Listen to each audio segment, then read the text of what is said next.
Welcome, everyone, to Constructed Chaos, where we run our D&D live stream every single Wednesday at 7 p.m. Central Time, and where you guys have been so generous that you completely threw me off my game to start our Episode 1 of The Wicked Wyrm, the fourth book in the Ashen saga. These campaigns are all sort of sectioned off so you guys can jump in at different points in the larger story.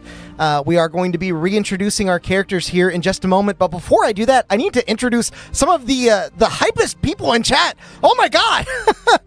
Grim Reaper came in with 10 gifted memberships and just gave another 5. XIVM gave 10 gifted memberships. Ruby Rod gave 10 gifted memberships, and of course, YouTube gave 5 free gifted memberships. So thank you, all of you, so much for being here for this absolutely epic entry into the Ashen saga. I cannot wait to get this underway.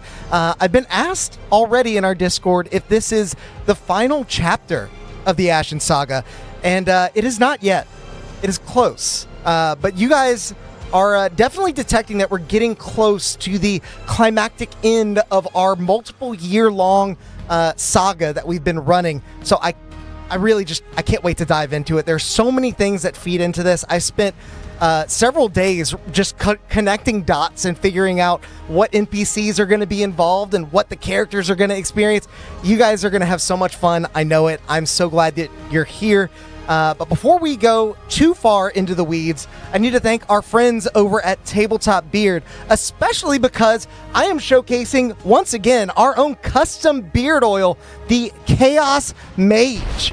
It smells like juniper, forest, and embers. Basically, think wizard trying to make his own spell or alchemical concoction and then having it blow up all over his really nice spruce desk. I have been using this over the last week, and I'm not afraid to say it. It is my own scent, but I have not found another beard oil, candle, anything that smells this good. And you can put it in your beard so you smell it all day. Really, I use it for me, not for everyone else. And you guys can get 20% off of your own beard products by following the link in the description below and using code CHAOS20 at checkout. Big shout out to our friends over at Tabletop Beard. They have been super supporters of the channel pretty much the entire way through this multiple years long saga. But tonight, they are not the only sponsor, because I also want to talk about our friends over at Homie and the Dude with the Scorched Basin Kickstarter that just went live yesterday. Their link is also in the description below. It is an affiliate link, so you guys will be helping out the channel as well if you were already going to back this. If you want to follow that link, if you want to throw them some support, if you recognize the name and the art style, they did the Wandering Tavern last year as well, which did numbers on Kickstarter, and it's a fantastic book. This one, I feel like, even clears that level of attention to detail. They've got all kinds of battle maps, multiple settings, and you could think of it as like Mad Max and Dune combined. Tons of really interesting lore involving different factions within the setting. In particular, I'm really a huge fan of the drones. It's the little goblin people you might have seen earlier that use crystals and weird vibrations with their singing voices. With that in mind, you guys might even hear me voicing some of the NPCs as sort of an example as what they sound like. A ton of your other favorite creators on the D&D space have contributed to this project in major ways. It is chock full of amazing stuff. I got to meet them at Gen Con. Yeah, those are my little guys over there, the Doflock, the drones in specific. Sounds really cool too. Yeah, I had a ton of fun with them. They've been very, very supportive of the channel, so much so that they were very no pressure about us running a sponsorship, but I wanted to do it because they deserve the support. Seriously, if you guys are looking for some amazing D&D content to run at your table without putting a whole lot of work in yourself, this is the way to do it. It's also system agnostic. I feel like I need to mention that. But with that said, we do also need to thank our friends over at Darkport. They are here in the chat tonight. Always amazing friends of ours, just over state lines, our sister stream. Their link is also in the description below, and they stream every Tuesday at 7 p.m. Central Time. They ran a great episode 1 themselves just last night. But finally, now that all that is under the way, it is time. Roll that beautiful beam. Yeah, you got it. Barely.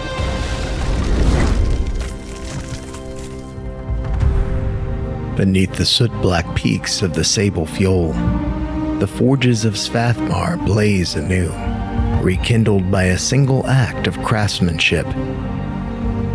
There, the smiths celebrate a miracle of metal and myth, a weapon born of the union between ambition and devotion, fury and stillness. For Raumarak, the molten flame, and Salis, the silver fang. Two ancient dragons created by the giants of old, now joined in harmony. Yet even as the clang of revelry rings out, a darker echo rises in the west. Deep within the pale halls, Descarin stirs. His obsidian bones crack within his prison, beneath the weight of the fraying threads of destiny. It won't be long before his shadow stretches across the valley fields surrounding Ashendell, where a fragile alliance of 8 nations awaits. Armies gather, alliances strengthen, and hope is tempered. Together they brace for what is to come, placing their trust in a handful of adventurers who have stood against ruin before. Now, those same heroes prepare for a trial that will decide their fate and the fate of all Solim. The time has come. Soon, the Wicked Wyrm awakens.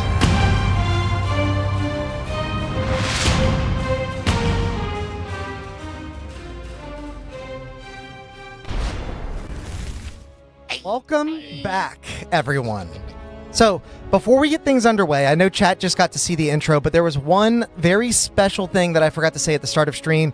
We got news earlier today that one of our greatest friends in this community and on this channel, Aaron B/Grain in our Discord Spoiler server. alert, man. Yeah. Had a little bit of an accident earlier today. They are apparently listening to the stream, so we wanted to give them a big shout out. Aaron, Grain, if you're hearing us, man, I hope you're doing well. Please take care of yourself. Much love and affection out to you and the rest of your family.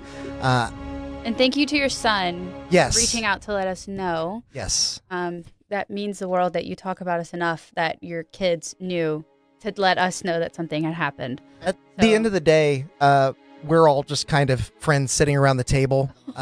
All of you are friends at this table, as far as I'm concerned. So when we hear about something within our community, it really, we feel it. Yeah. And I want you all to know that no matter what, friends first. Yeah. Friends first. Friends first, D&D second. D&D second. So I'll give him some love in our Discord, in the chat. absolutely. I hope to see you soon, buddy. Well wishes, man. So, now that chat has seen the intro, we rejoin our 4 adventurers post the forging of a lifetime.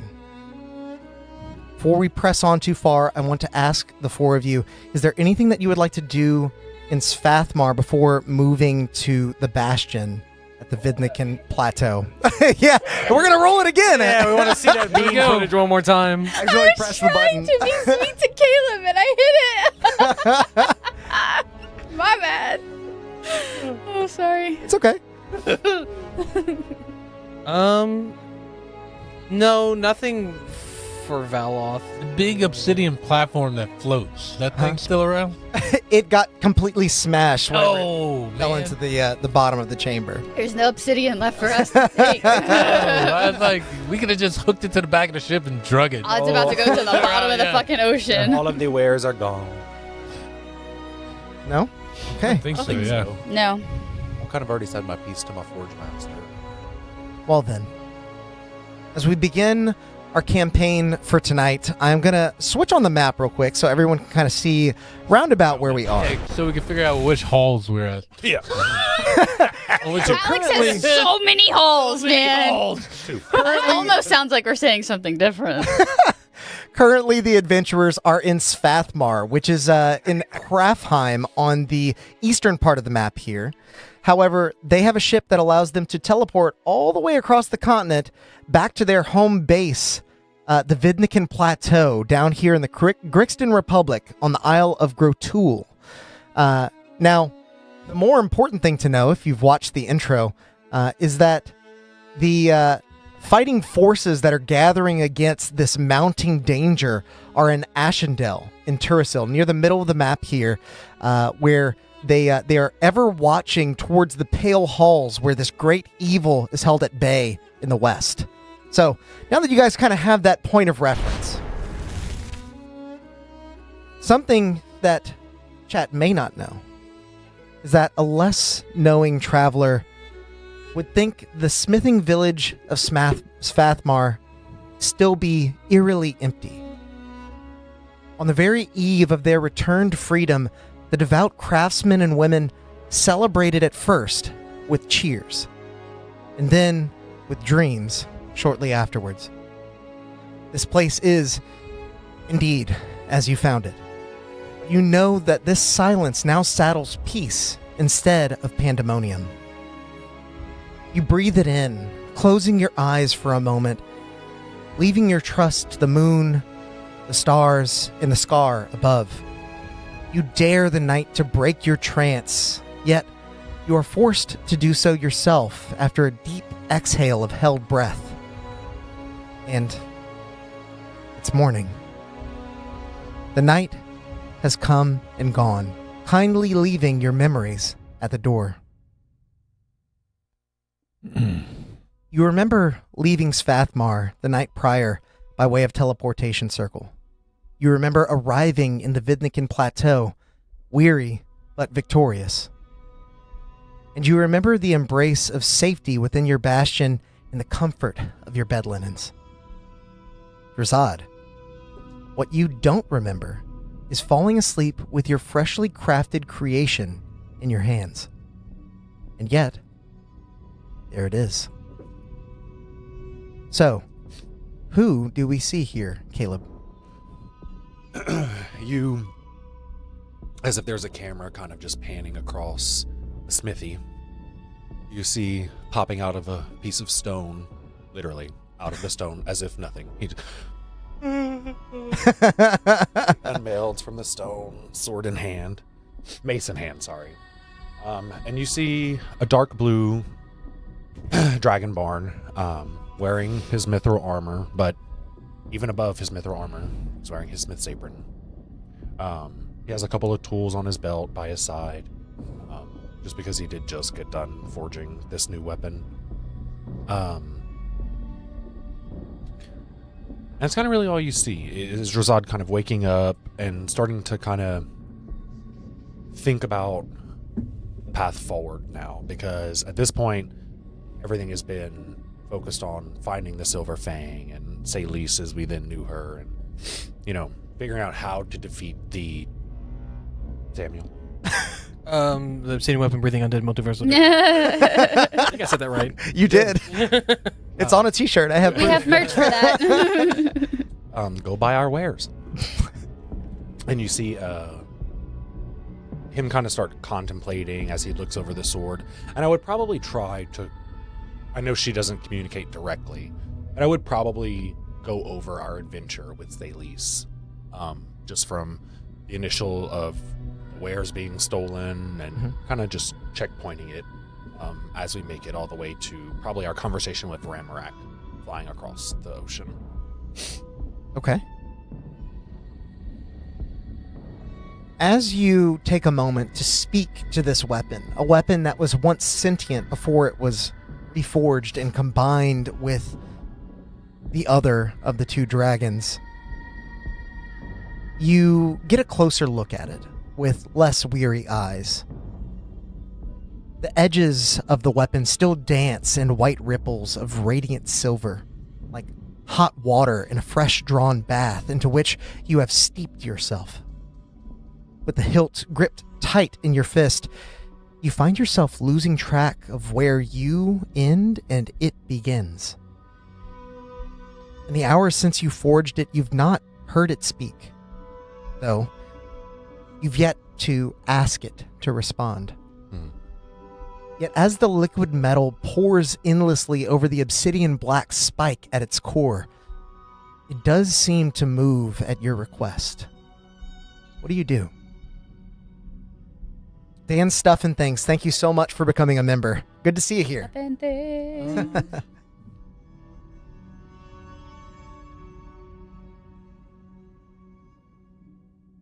I don't know. I guess I would, because it's not. I would ask it if it. What's its name? What's your name? And see if it would try to convey. Okay. Make a persuasion check. Has will. It does. I have a.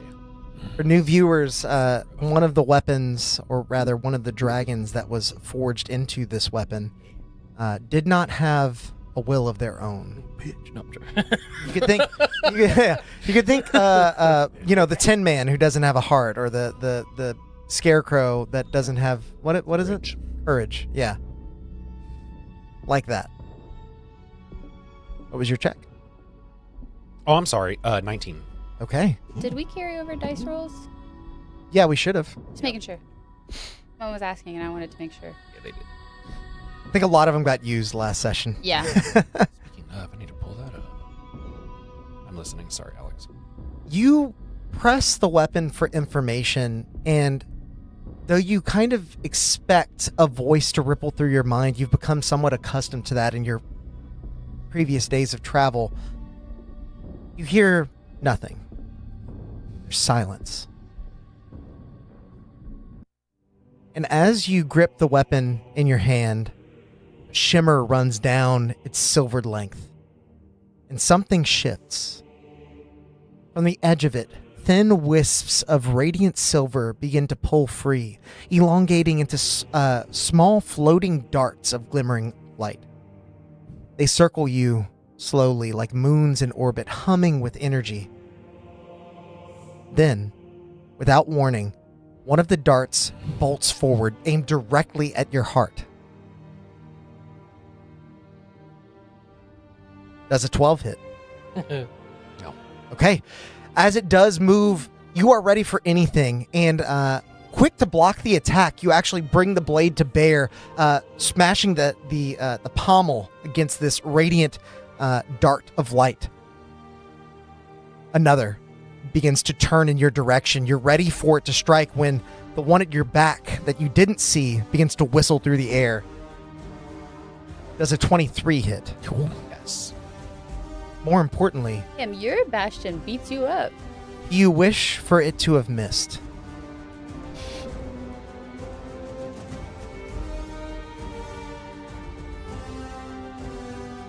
This is when Alex informs you when you say yes that you wasted your one wish spell that this sword gave you. Do you want for it to have missed? Horrible.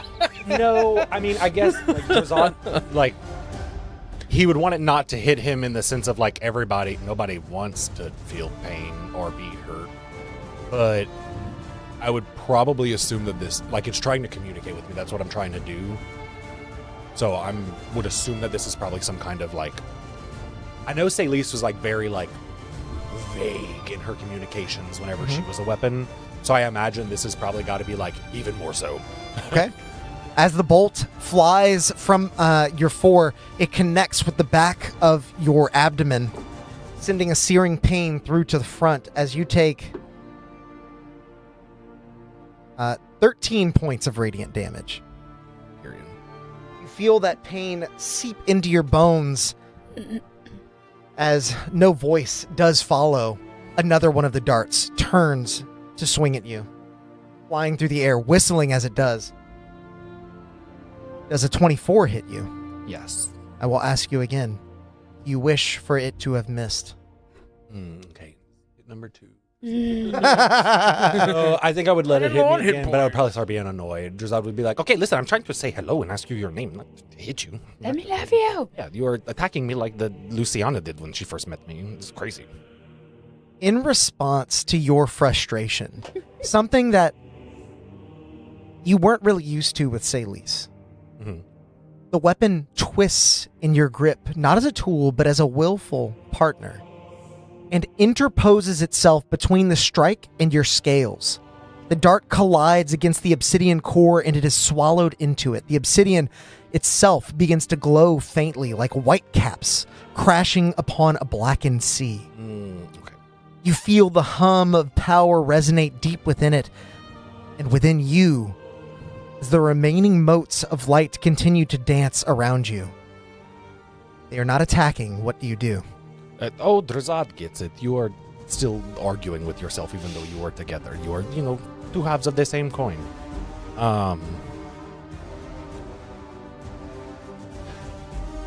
I would probably give it a swing and try to absorb the lights. Okay.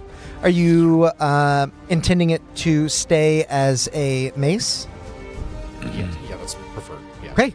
As you swing the weapon, the stored radiance within it bursts forward, uniting with the weapon's edge. Silver light coils around your arc, searing through the air as your creation now speaks in both your voice and your own. As you connect with these darts one by one, clattering them into the floor, sending sparks skittering across the floor of your bastion space. You recoil from the last as it sends a bright flash of light across your field of vision. You blink to now find the chamber faded and gone, the air stilled. You see... Make a perception check. I want to see what you see here. Or how much, rather. 21. Nice. Your vision is quick to recover, and you see yourself, not as you are, but as you were. A young blue dragonborn,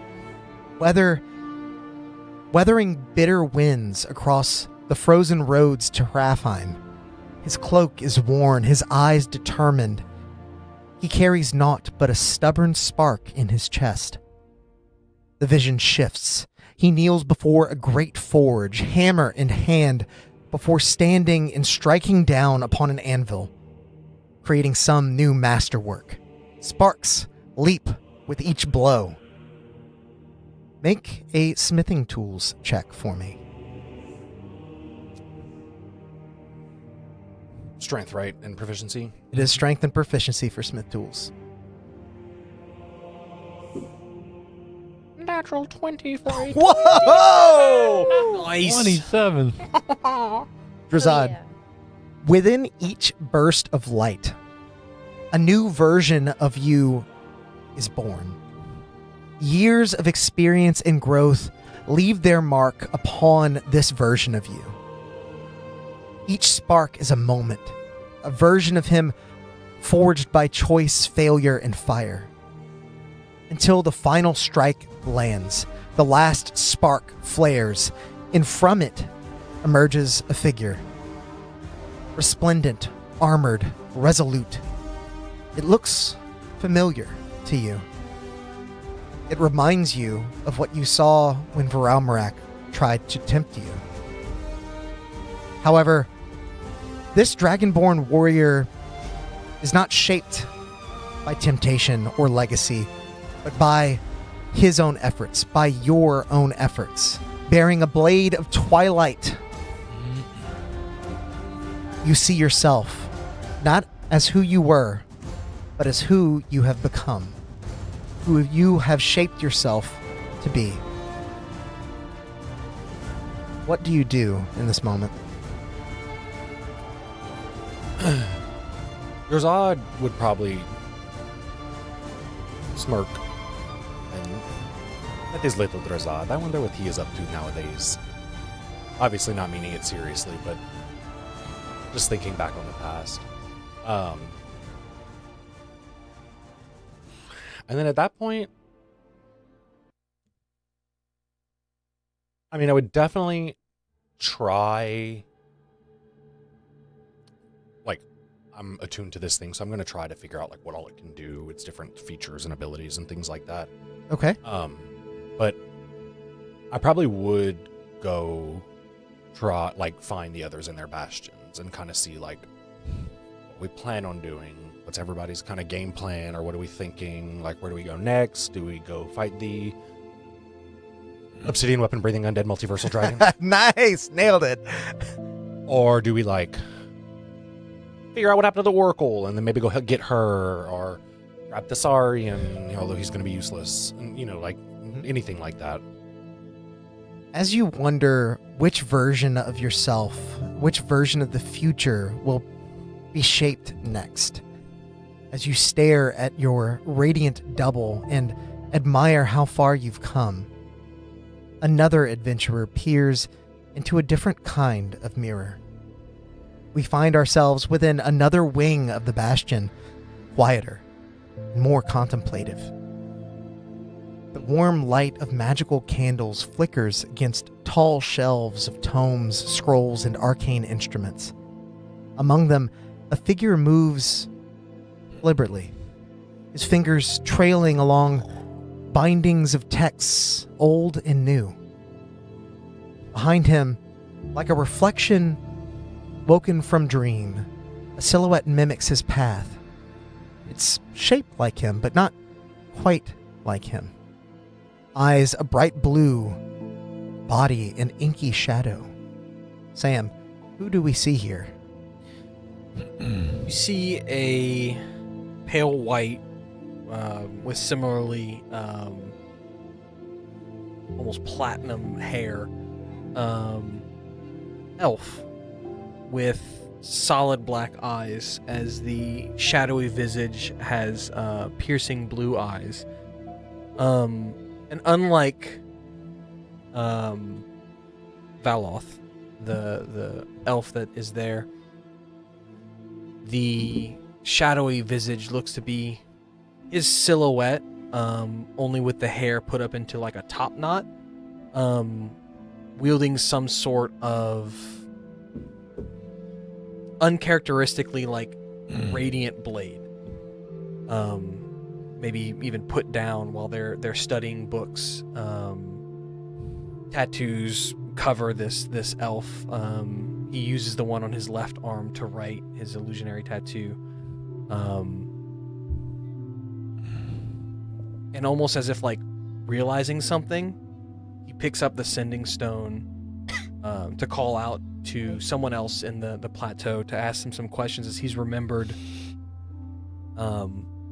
with his new interest in creation and his new first-hand witnessing of how the giants create. He remembers a wizard of similar, who managed something similar to what he's trying to accomplish in creating a copy of themselves. Okay. And after confirming this with, what's the old guy's name? The wizard in Vithnica. Sorry. Saurian? Saurian. Useless. After confirming this with the Saurian. Oh yes, quite a powerful spell. Yeah. He gestures the shadowy figure to the middle of the room, begins tracing arcane symbols in the air and writing some on the ground as he follows through with several books and references, eventually closing his eyes and opening them to a swirl of galaxy-like blue dots, which we now know are the many eyes of the alternate versions of Valoth peering back, as he's witnessing multiple realities all at once. The eyes in this shadowy visage disappear, but the visage remains and even begins to lighten. And as it does, more and more details become visible until eventually Valoth is staring back at himself in earnest. Only again with the top knot and a little bit more muscular. As your magic settles into the form before you, it is no longer just a murky trailing silhouette. It now stands as a reflection, nearly identical, only slightly distorted, as you mentioned before. You recognize the clothes, the face, the color of your hair. To most, it would be indistinguishable. But you know what to look for. Their stance is different. Their arm and back are bare where you have your tattoos. As you mentioned, the hair is up in a top knot. But the eyes, as are always your mark, are wrong. You begin to wonder if you mix something up with the spell, because they're not the usual glimmering blue of your conjured doubles, but they are black. Utterly black. Like mine whenever I'm casting the spell. Still, make a investigation check for me, as you're kind of looking upon these. Would I be slight using differences. my eyes of minute seeing? Honestly, yeah, you would. You would in this moment. As he pushes his glasses. Wizard Lizard said shadow clone jutsu. Yeah.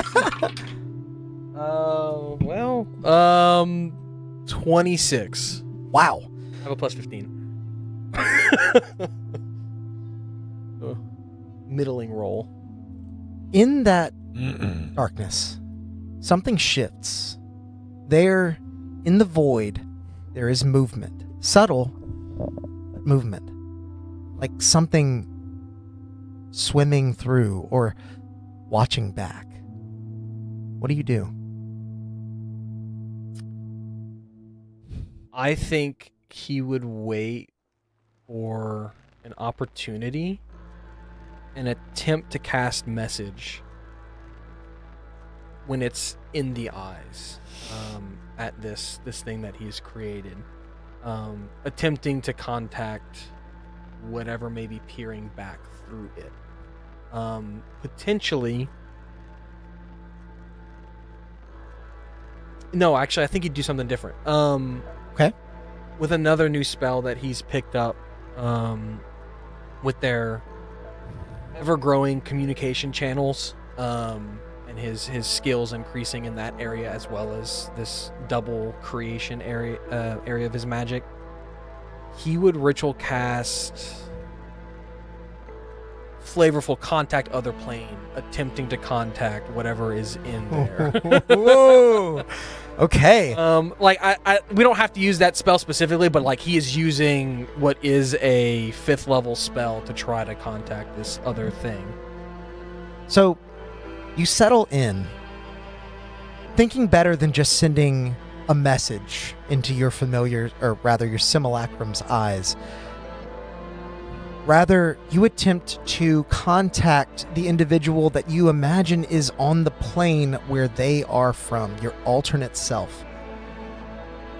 And as your spell completes, as the suspense gives way to reality, you find yourself connected to that force. When you are drawn into the depths of your simulacrum's eyes, black mirrors where your familiar blue once shone, what begins as curiosity curdles into dread. For within that endless dark, you glimpse something more than reflection. At first, the shifting forms are vague, smoke and distortion, but then the outlines sharpen. You see ash blown across cracked stone, the charred husks of trees, the empty shells of once great cities. You've seen this place before. A vision once given to you by Caranton's scrying pool. But now something has changed. There, amid the wasteland, a figure waits. As your focus sharpens, you feel the boundary dissolve. You are there, present, and powerless. You fool. All you needed to do was live in my light. It does not matter whether you die, only that you do. Does not matter when you die, I misspoke. What do you do in this moment? Can I see this person? Like, what do they look like? Make a perception check. Their back is turned to you.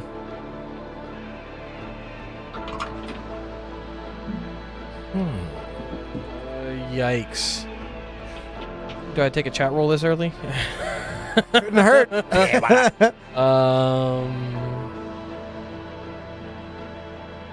I'm gonna take a +4 for a 15 total. Okay. In this alternate realm, there's not much else to look at aside from this figure. You see their long flowing robes being blown by the wind, every once in a while revealing pale skin not unlike your own pale elven complexion. And you spy no hint of age on them, no wrinkle of worry. Valith would call out, "Are you another one of me?" I see now. Sand begins to lift at their feet, slow and deliberate, shaping itself into a jagged spike. It rises with a cruel inevitability, and as you watch, unable to move, it presses through your chest. The pain is real. Mm-hmm. The paralysis, absolute. Make a Constitution saving throw to see if you can stay here any longer. I'm gonna use. Can I use anything that I have? I have luckies. I'm wondering You if I can. use a lucky. Absolutely, you can. You said I'm powerless. I didn't. It's know exactly how powerless. more or less hold person is what you're. Okay, in Constitution. At 20 for a yeah! for a 21. On my Valor die. Seeing your will overcome the pain that you're under, the figure turns and steps even closer, intrigued. His elven features are now made more clear. You see long strands of nearly white golden hair parted at the center, down either side, angular features framing a relatively young elven man's face. Long Normal pointed eyeballs? ears, normal eyeballs. Gotcha. And as he leans in close, you feel the light fading from your eyes as he whispers, "There will always be souls to take. And if not, there are ways of finding more." You jolt awake, your breath ragged, your body slick with sweat. The chamber is still. The simulacrum stands unchanged, save for a single tear that tracks slowly down their cheek. What do you do?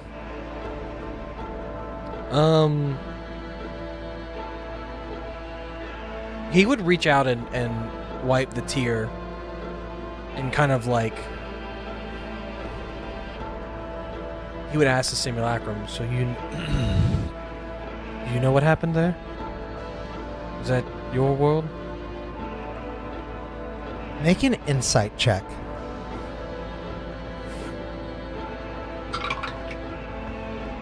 "17.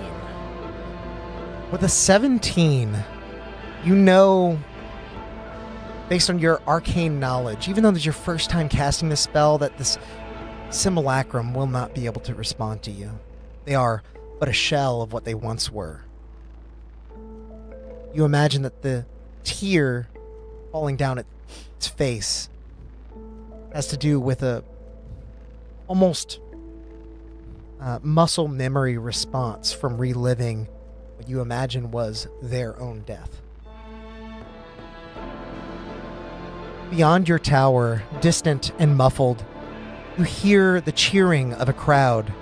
Celebration in full swing. Magical instruments play bright, joyful melodies, but to you, they sound like a dirge. They do not know. They cannot. Just beyond the veil of possibility shrouding each tomorrow, the world burns. Yeah, and I think Valve, with this leaving breath, would say to the simulacrum, Descartes will be stopped. As if he's piecing together this might be Descartes, is his guess. Okay. As we move away from this dark chamber, we find the magical minstrels outside, rather within the newly minted pub of Odd's Bastion, let loose the final chord of their shanty as it rings out. Most of the crowd cheers in response, but not all of them. Some of them whisper amongst themselves as a lone armored figure takes the stage. This time, you know exactly what they're wondering behind raised mugs and polite applause. After all, 2 weeks ago, their cheers were showered over you and someone else that sadly isn't here anymore. Brett, who do we see here as you take the stage? So we're gonna start with Odd backstage real quick. Okay.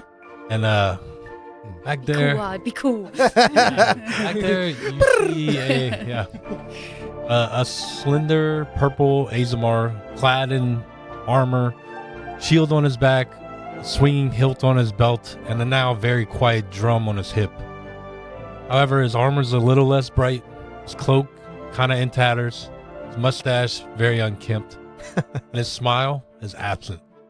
There's a dark cloud hanging over him now. And as he turns the corner from backstage to front stage, all of that fades, and it's replaced by his trademark smile as he addresses the crowd. And as he walks up, he's winking, he's high-fiving, he's throwing out bardic inspirations strategically into the crowd. There's a couple of groupie wizards at the front. Woo, we love you! Yeah. And as he walks up to the stage, he says, "People of Vidnica, friends, as we ventured far past the sea to the island of giants, my friends and I were face to face with our demise. And I know a bunch of y'all are wondering, where's your Laros? I can tell you he gave his life vanquishing a mighty giant, saving ours in the process, and securing a weapon that we will use in the fight against the coming darkness. So, everybody raise your drinks and toast to his memory.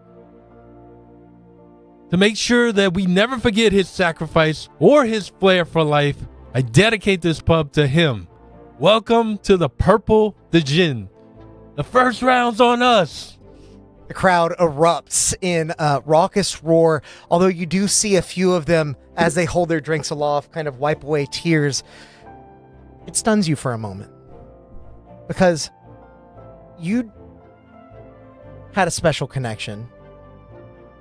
He was your father, even though you only knew him for a number of weeks. The people here seem, I mean, not as connected, but almost. They are enamored with him. And the fact that he was able to make so many connections in such a short time only makes you miss him more. Ularos, your old man's name still somehow hangs like thunder. You steady yourself against the weight, letting the calm warmth of the crowd wash over you like a lantern light on cold skin. You've waited for this day, the grand opening of something good, something yours. What do you do in this moment following your cheers? I do something uncharacteristic. I step away from the limelight immediately and start heading towards the back of the shop. Just kind of don't want to be there unless I have to. You don't want to let them see the hole in your chest. Right. You won't show the part of you that still listens for the wind, hoping to hear his voice again. Instead, you offer a grin and raise your glass as you make your way towards a quiet corner away from the rest of the crowd. But midway through, a sud-filled sip, an older man with wavy eyebrows and a thinning hairline stops at your table. Sorry to hear the news, pal. My condolences. I didn't know him much at all, but boy did he leave an impression. I changed my whole field of study thanks to him, for better or worse. What do you study now? Weather. Weather. What were you studying before? I hardly know Yeah. Evocation. Fire. Oh, okay. I got to So see up close and personal how Are you dangerous the weather can be. right? Are you a meteorologist? I guess you could say. And before he can finish that sentence, someone else at the bar overhears as they polish off a drink of their own. I heard he settled a border dispute with a crack of lightning that scorched the ground. That's why the edge of territories are all wavy lines. Yeah. That's nothing. They say Euloros once caught a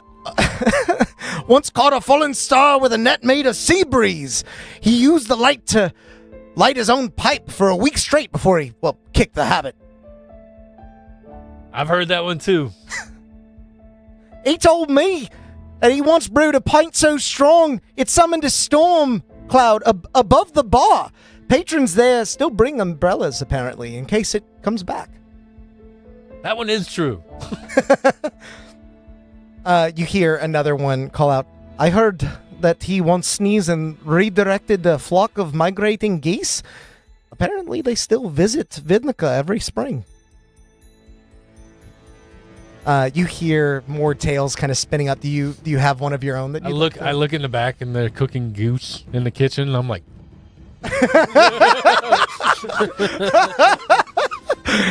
Some other poultry. Aye, they say his singing voice was banned in 3 provinces for causing landslides.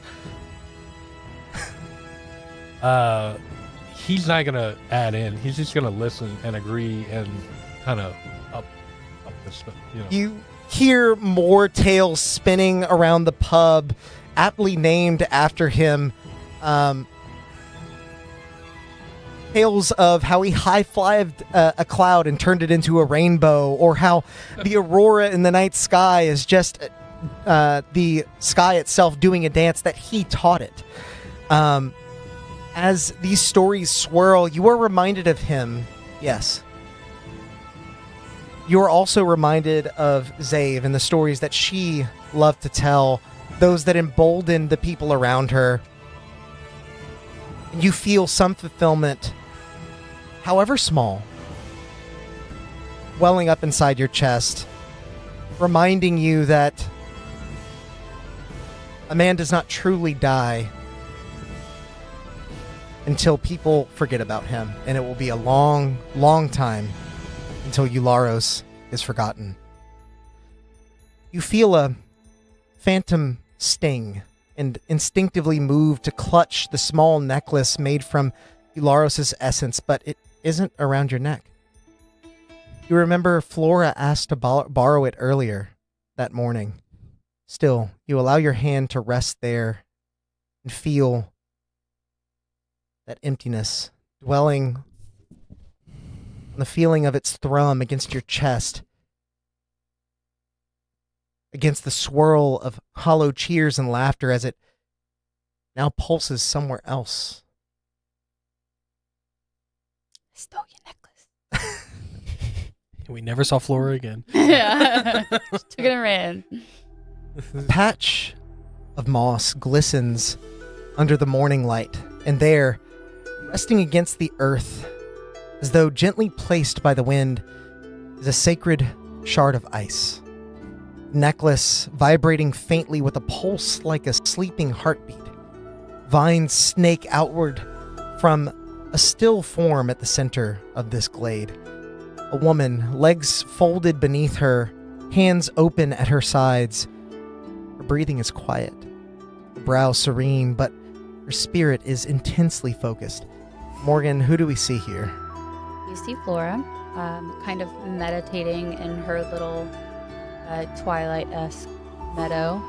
Happy Twilight season, guys. And you can see the vines kind of like coming out and kind of melding with the ice like shard. Mm-hmm. She's very, very calm and serene, but she's like in a meditative state, but crying. So, Okay. yeah. The roots and branches coil closer, drawn by your magic. You reach, not physically, but magically, towards the frozen shard.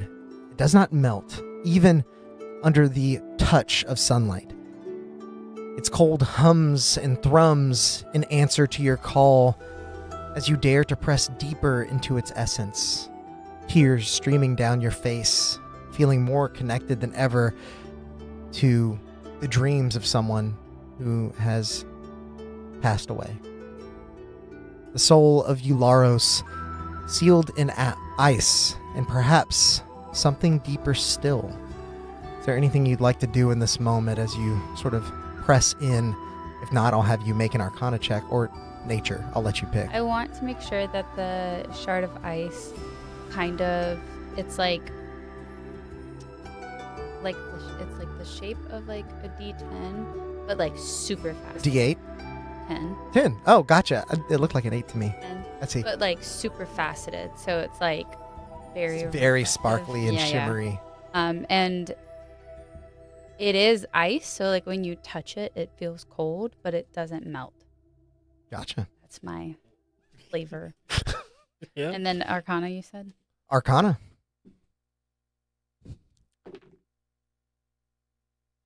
I didn't roll. You didn't have to. You have a plus 16 to performance. Yours was a little more RP. Yeah. I guess you could have done a performance check, but honestly, I like the speech that you did so much that it did not require it one. That's I'll roll it a anyway. 15. Can't stop me. What was yours? Now I'm curious. Oh, that would be a 28. I'll take 28. the 28. What was yours? Is 16? 15. 15. Okay. As you press in, you feel the familiar warmth of your grove vanishing.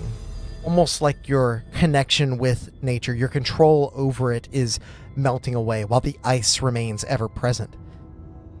The comforting moss beneath you ices over, crackling with an unnatural frost. Your eyes snap open, and the forest is gone. You stand now in the heart of a hurricane, a maelstrom as of elemental fury. Wind slashes across your skin like claws, whipping your hair and robes with relentless force. The sky above churns, black and furious, lit by flashes of white-blue lightning that split the heavens. Thunder bellows like a god's wrath, drowning out even your own breathing. The shard of ice hums louder now, but you can't see it. It's not where it was on the ground before. Somehow you know it's out there, somewhere. What do you do? I want to try to walk to where I think it is. Okay. Make a perception check for me.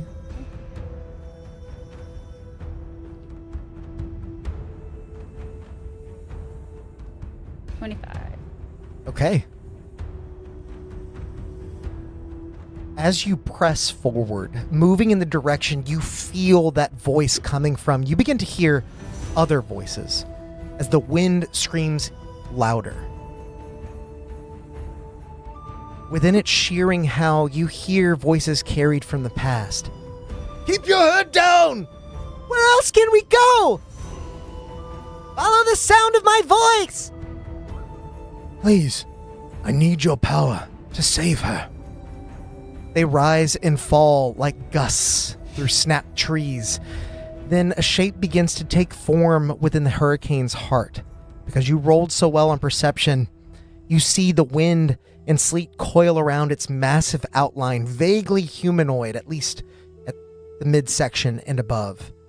Its center is aglow with the same glacial blue as your magical item.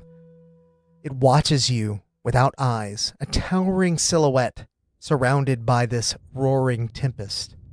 What do you do? I don't want to fight it. Okay. I want to try to like talk to it to see if it can calm the storm. Okay. What do you say to that end? I like the You idea. said there's like a lot of people around, like There are voices that you're Okay. hearing. Voices swirling in the wind, and they're sort of like muffled and echoey, almost like they're being projected from the past, or at least somewhere else. I want to try to talk to the Tempest and say, this may seem like your only option, but there are other paths to take. Destruction doesn't have to be the only way. Make a persuasion check, straight roll for me, as you see this creature, whatever they are, is akin to a mindless beast. Straight roll? Straight roll. I don't get to add perception? Well, yeah, I'm just saying no advantage. Persuasion. Okay. exactly. 14. Okay. You step forward and continue to plead, but the figure drifts with the gale, always just beyond your reach and beyond your calling. The shard of ice at their center quakes violently now as the last breath of Eularo struggles restless within it. What do you say now? It does kind of calm down, you said? It doesn't. It is like sort of pulling away from you as you step towards it and try to call out to calm it. I'll say make an insight check here to see if you can ascertain what this translates to. Insight? Mm-hmm. You Dirty speak 20. cloud.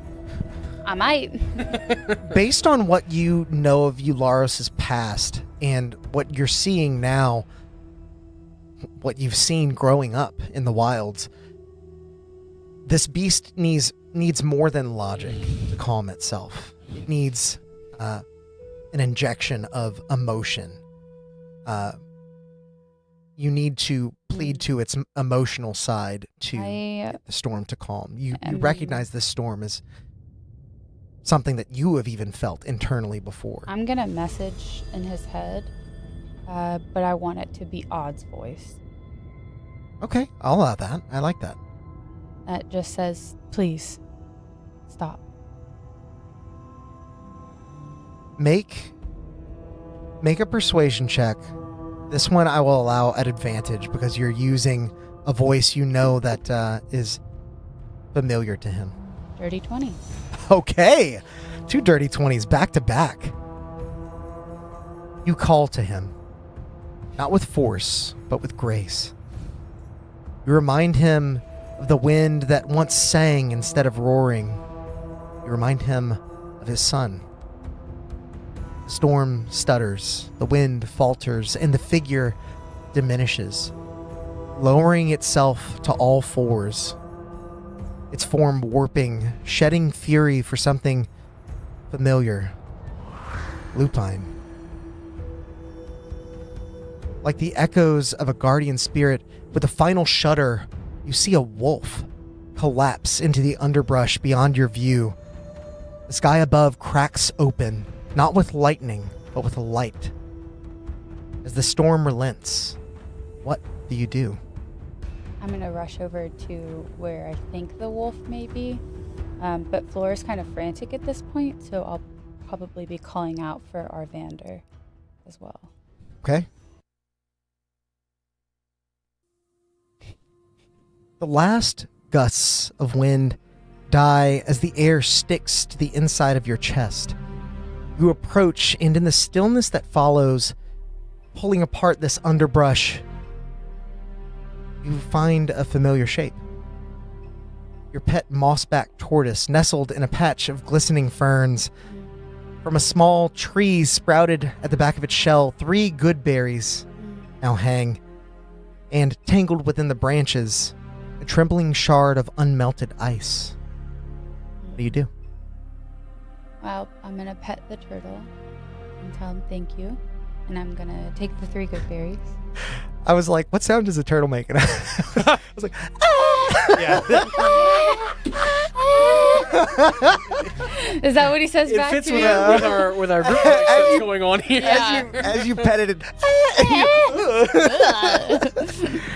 I'll take the 3 good berries, and then I want to take the shard of ice and kind of like hold it and almost like commune with it. And I want to try to reach out to Eularos and to Arvander, but I'm only just trying to send them a message, not get one in return. Just say like, thank you for your sacrifice. Okay. I'm going to have you make another nature check for me.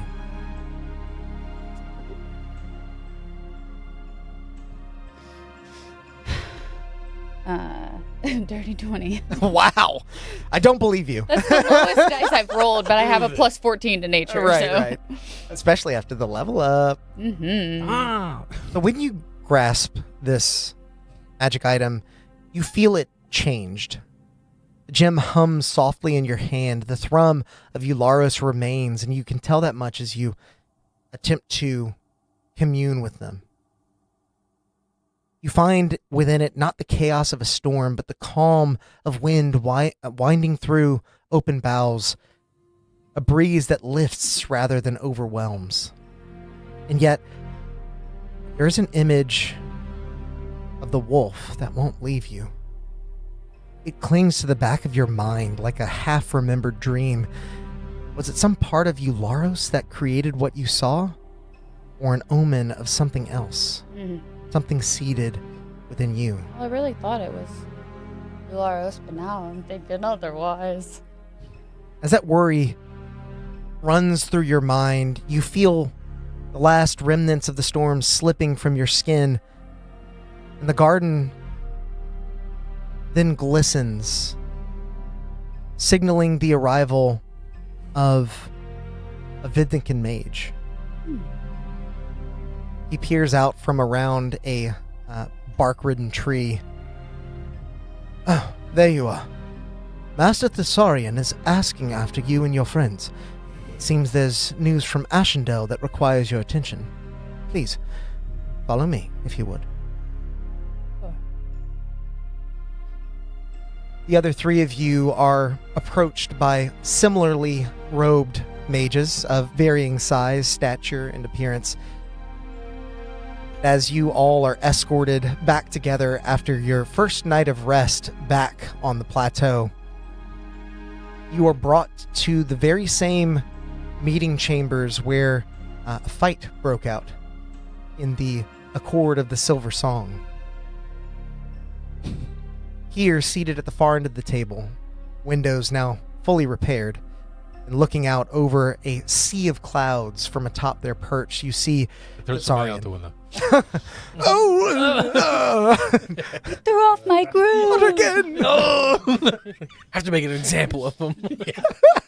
All the rest of these people need to know. Thank you for answering my summons. I am afraid I cannot offer you more rest than you've already gotten. Yeah. I'm so sorry. Is this Thrallin? No. Okay. Sorry. I mean, that's what I meant. I'm going through my notes and I just read Thrallin. Like, Thessarian, it's not him, huh? This is Thessarian. Yeah. Okay. The Archmage of the Yes. Vidthinkin Plateau, a student of a very accomplished wizard from ages past.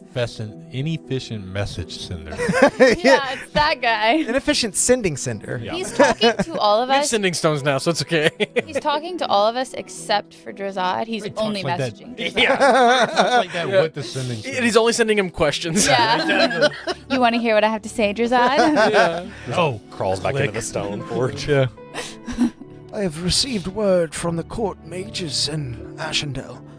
It appears that there are frequent tremors originating from the pale halls. As of the last several hours, it seems that the creature within is stirring. This the halls to the west or the east? North. There are no holes, to my knowledge, to the east of Ashendell. You may be confusing the Pale Halls with the Hollow Hall, Absolutely. which is a single hall. And then I look at all of them and I'm like, we gotta go back. God, we're not going back. Perhaps it has escaped you in your travels, but the dwarves have named mountains so. They call them halls, Right. because that is indeed where they dwell. You have to forgive him. He was transformed quite a lot whenever we were on the island. I see. I have heard I don't it can cause some No, I was the only one that irreversible cognitive Y'all got transformed. impairments. I kind of look over at Valeth and I go, he just explained that the dwarves called them halls because that's where they live. That is not an explanation. That does not explain anything. Why do they call it the hall? Because they live there? Not that they yeah, pass it's a through poor there? explanation. I think it's just because that's what they called them, much like No, I am well aware of this. something- right. something I am- else. We can Yeah. have that conversation later. Yeah. I am saying, Odd was like, why are they called that? And his response was because they called them that. Yes. Yeah. In the older common tongue, this room might have been called a hall at one point. A gathering place for people of common persuasion.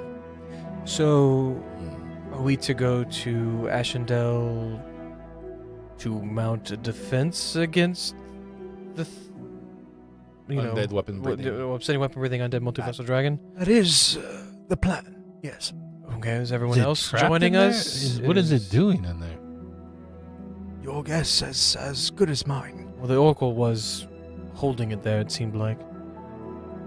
Oh, that hall. As you recounted to me, And there's 3. No, there's the two. only 2. What about the one where you turned into a whale? That was the hollowed hall. It's the same one as the Medusa. It's the exact. that happened same right hall. after the Medusa That was fight. like But right I thought after. the dragon got trapped by the oracle in the other halls that were like across the No, plains. the Medusa from was there. in the hollow halls. Yes, exactly. Yeah. Yeah. And then we left there and went to Hollow the pale hall. halls. And then we went to wait. Singular The hall. pale halls. Then We we went to got the the dwarf. dwarf. Yeah, That's the Gone pale with hall. deer. that's the pale right. hall.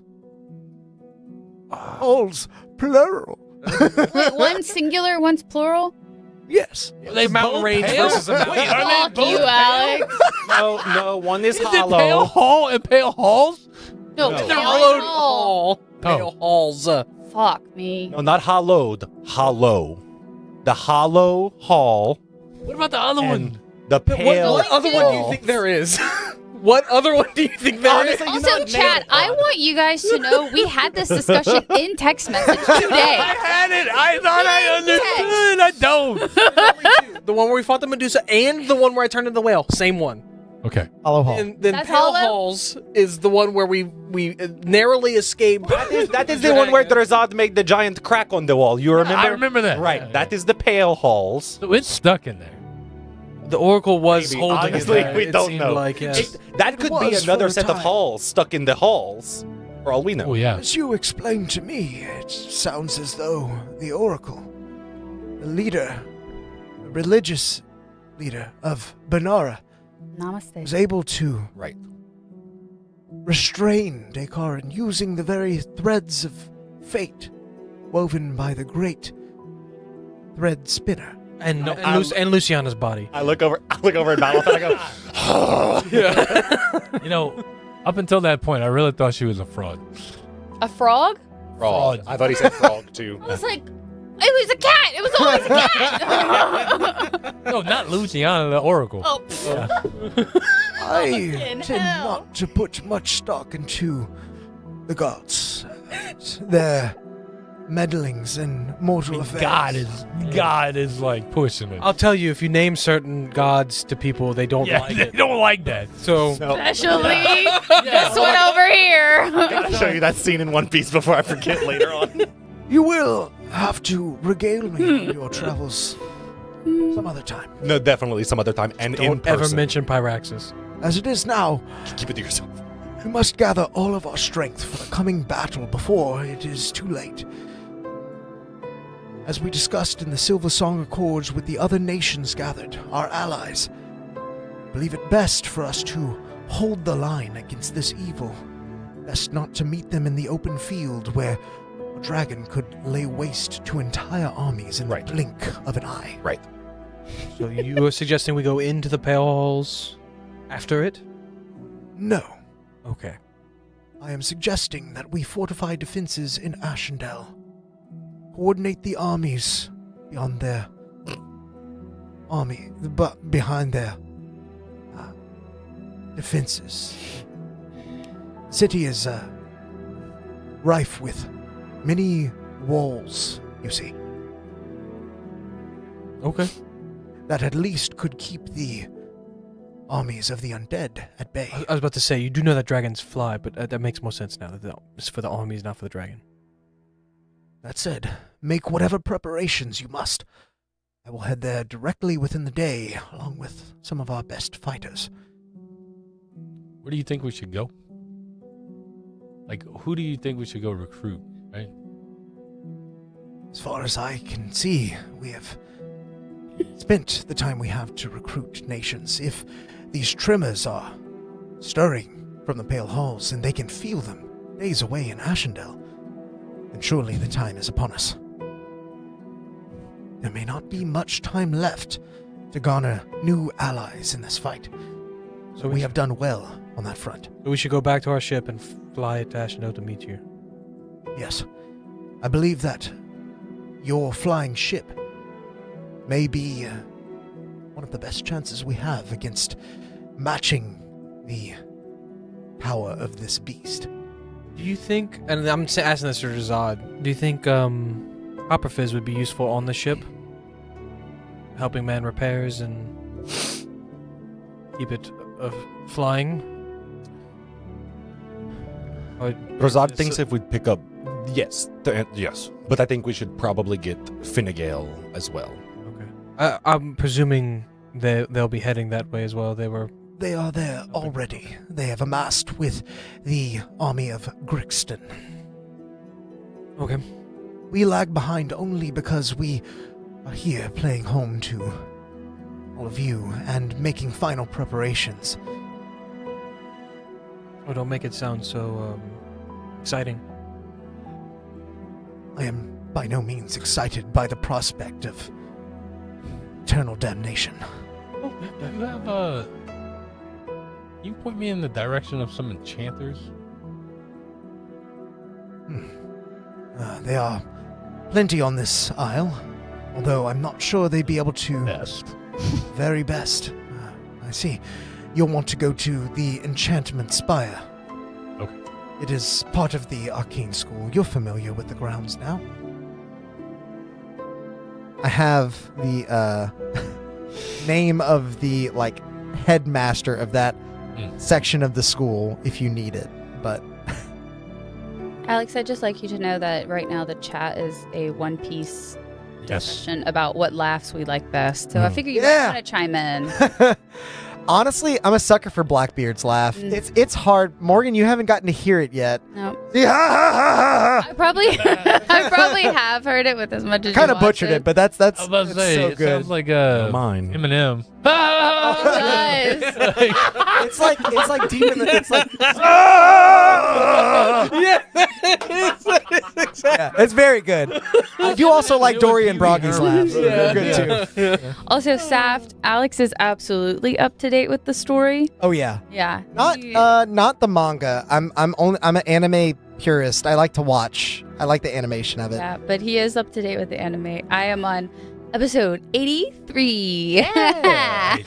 Getting there. And for those of you wondering, the professor, the head professor of the Enchantment and Illusion Spire is Elena Starshaper, a silver dragonborn that Drazad actually got to chat with on your first visit. How does she laugh? Nice. Though? Yeah, yeah. Did I? I like vaguely Better remember. Google them notes. That's what I'm looking at. I have Malachi. I got I Aedale. think you were interested in enchantment stuff because of forging enchantment. Maybe. As we established earlier before the session, Alex is never wrong. Yeah, I am often wrong is the more correct phrase. Ileana should be able to help you. She will be staying behind while some of our fighting force. How can we not laugh at that one? I don't think that'll help. 3 of us went to the Luminial Arcanum. Yeah. Was I in that? Arcane. Yes, Odd, Flora, and Drazad all You had did. trouble saying it. I went to talk to somebody That's the else. only note I got, but it's there. Oh, and Malachi. That's Arian. How is Malachi doing? Is he still okay? Malachi will be attending the fight. Malachi Is dead. prestige in the arts of Necromancer. necromancy will be invaluable in this fight. No, definitely. If you yes. die, he would just like make you a zombie. And after weeding out the Top traitor in our ranks, their allegiance is unquestioned. That is wonderful, because honestly, Drazad was at first initially fairly concerned with him, but he's cool. But especially his name is Malachi. That seems pretty evil, you know. Well, And a necromancer of all things. You had 19 different schools of magic to pick from. I and would be that's the first to tell you that in my one and only foray into the Feywild, I learned very quickly that names hold great power. And oftentimes, names are a bit of a foretelling what the individual may be like. Okay, do not take this It the wrong might be way. odd. You are. That makes sense. But that is not your true name, is it? Not odd. Odd. Yeah, it's not. You know that. We Well, do. then, I forget it You all just the like- time. you It's somewhere in here. Starts with an Soulless. S. Yeah. S. Yeah. I will leave the pleasantries for when we emerge victorious on the other side of this dark, dark time ahead. And we will. I guess we're back to the ship. We'll go meet Gripsic and So, who is the silver dragon-born She's, lady? Head of the Enchantress School. Eliana will Aliana. be able to help you out. Why did we want to see her? I have a couple items that potentially could be made into magic things. And speaking of, hey Drazad, can you coat my armor in the silent stuff? Or Oh, I'm letting Drazad you gives you know. that. Exactly. What the There's hell a are you talking ward- the about? black liquid Huh? that soaked up all noise that we.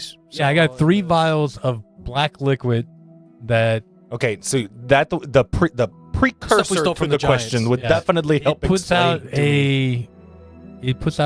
noise dampening. dampening feel. Yeah. Drazad can do anything. Make a Or would it be better just to hang on? Oh, I thought we wanted to make them into grenades. I honestly do not know. make an intelligence-based Smith's tools check. So intelligence and your proficiency added to the roll. I will say, whenever they decide to go talk to the Enchantress lady, I will once again have no desire to meet her, and I would like to go back to the Bastion for one more discussion.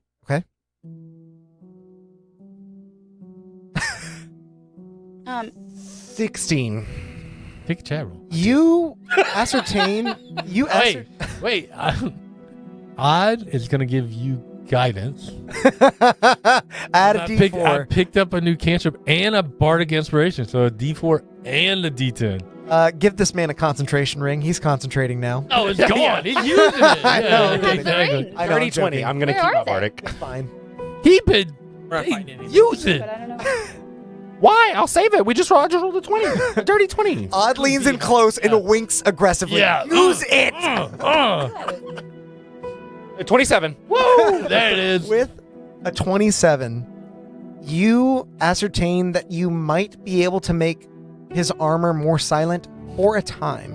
Oh. But because it is more or less oil, Yep. it would eventually wear away. Come on. You imagine that depending on your smithing check, you could make it last quite a while, but not forever. I say everything you just said. I word to Yeah. word say, and you go, never mind. And Drazad just, I'm going to kill Oh, Drazad, I think it's better if we save these as little silence grenades. Right, of course. Right? I Turn these into grenades. One thing we have always, one thing we've always wanted. Make another Cup smith's holders. tools check. I grab one and throw it on the ground. No! It doesn't It's shatter. quiet. It It doesn't make any glass- noise. The glass goes across the floor, but you hear nothing. I was Does gonna not give Odd satisfy. his item, and I'm telling you, I put a ward on it, so you can never enchant it.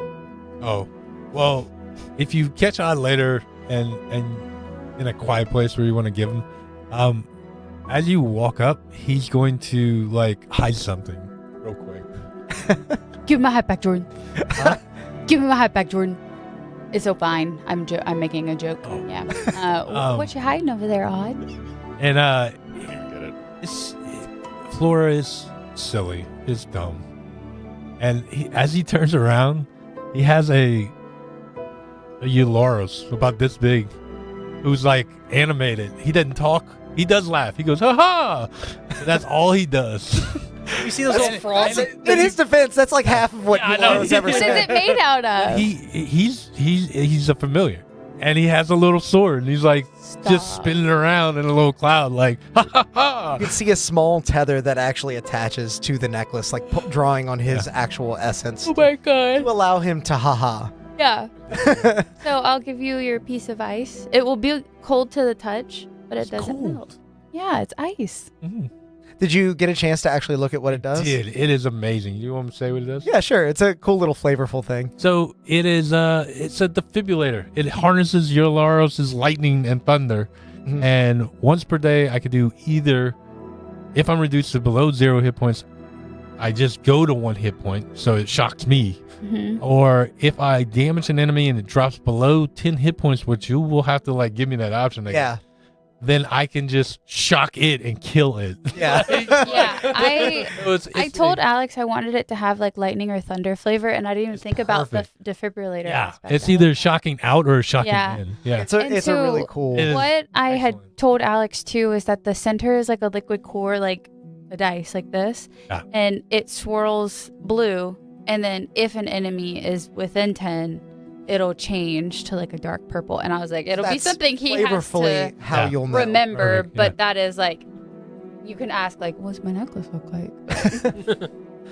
So with all of this, Oh, got it. Yeah. Valoth, I believe you said Wait, you I'm- wanted to I go am and do something at missing the everything. Bastion. Yeah, in all the Bastion stuff that we did, I totally forgot to tell you this. So if this is something that you need to be like, that they're going to give me in a later session, Uh-huh. totally fine.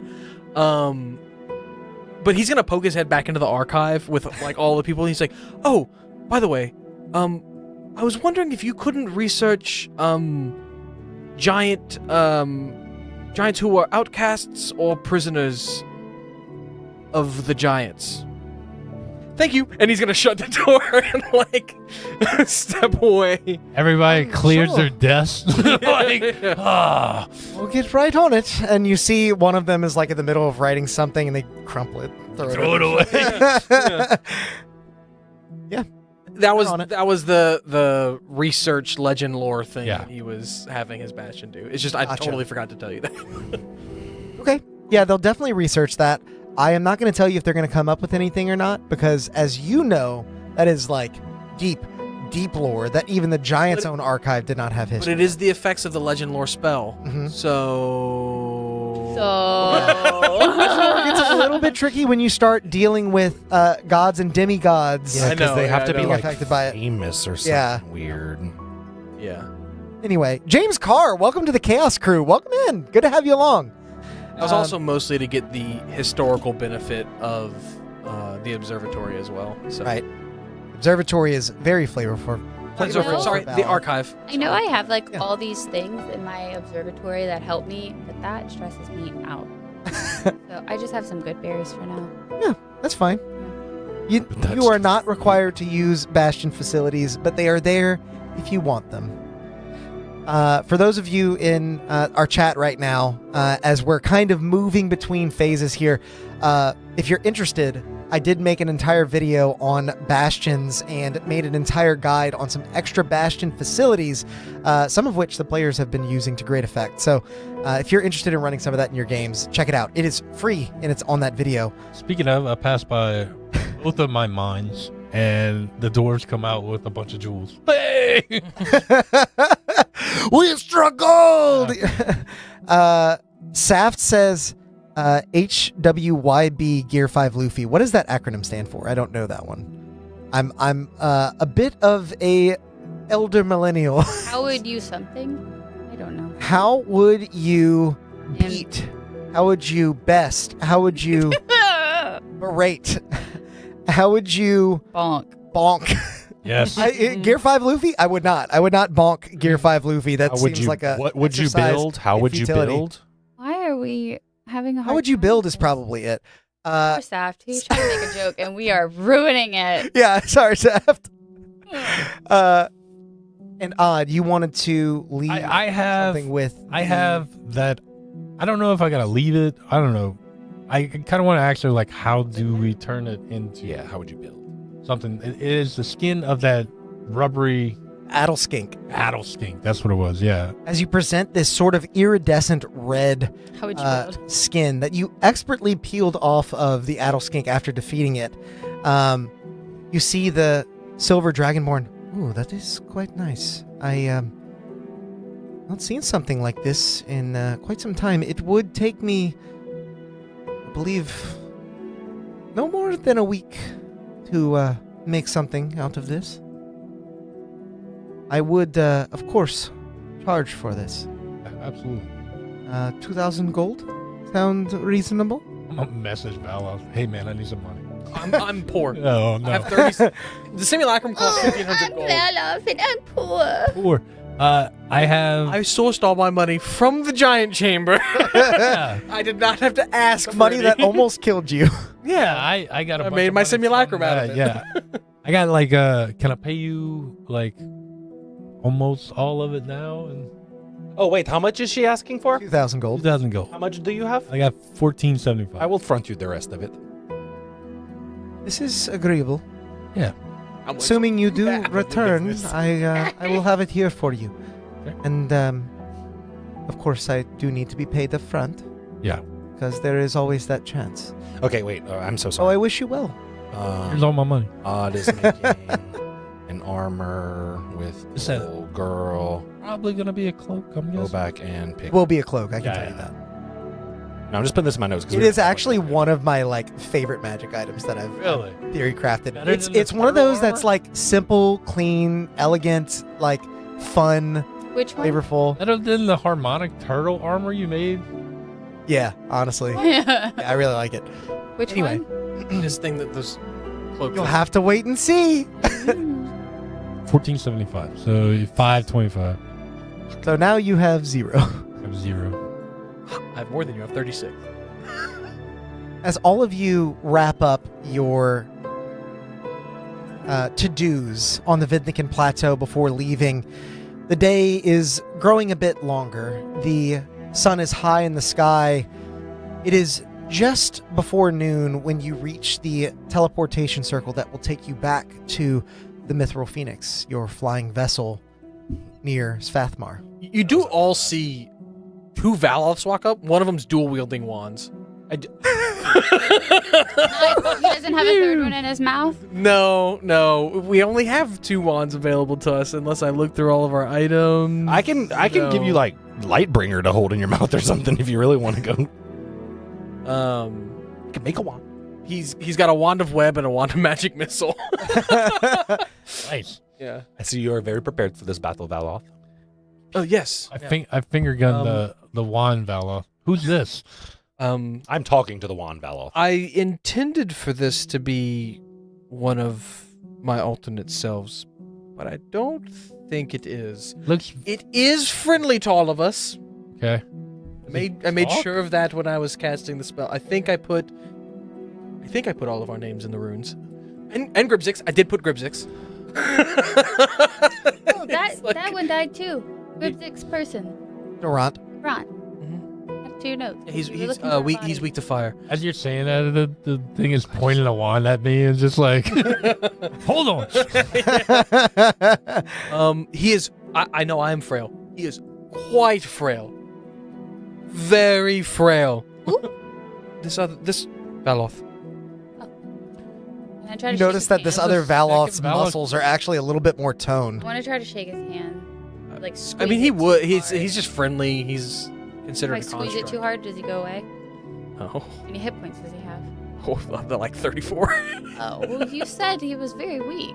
That's pretty weak. Oh, yeah, hit point wise. That's pretty squishy. Yeah, it's half of mine, and mine are already One low. that would be one hit in the last battle. Yeah, honestly. Like, it just- We need to let this man roll max damage or max die on one of his. I'm above HP the rolls. average for 13d6. Yeah, You are it's a just wizard, it's the yeah. wizard, Wizard, thing. yeah. As you command your simulacrum to hold out his hand, Flora shakes it, and it's like very robotic. Like as you try and when Do you you, shake like- someone's hand, it's like very fluid. Yeah. Instead, it like almost works against you for a second. It's like. So is this like Marilyn, how she was building the automatons? Is this similar? Different. Do you remember when we fought in the chamber and that one thing just like melted? We have fought in very many a chamber. Here, on Vithnica. In 2 halls. Chamber over there. When all the people came over from Zealous and one of them just like melted and we were like, oh, he's not really here. He must have left and gone with...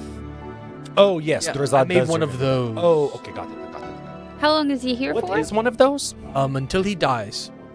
Oh, That's good. period. And he listens to all of us. If I tell him something right now, he'll No, go do just it. me. Okay. Well, that's annoying. If I accidentally hit him, is he going to then attack me? I don't know, but it cost me 100 gold per hit point to give it back to him, so please don't accidentally hit him. 100 gold per hit He point. doesn't take Heal him. long rest or short rest. I have to spend 100 gold per hit point to give him his hit points. Malakim's We can't expensive. we can't even just heal him. No, What's the point of having it then? he can do all the things I can do, but once. Everything you can do, it can do, kind of. And it's a disposable plastic, He's here for version. support. He's gonna support us. You're telling He's me a this meat thing is shield. able to go prone, and that is it. Yeah, pretty He much. does what you do. Yes, exactly. Everything you can do, it can do once. So it has all the spell slots I have.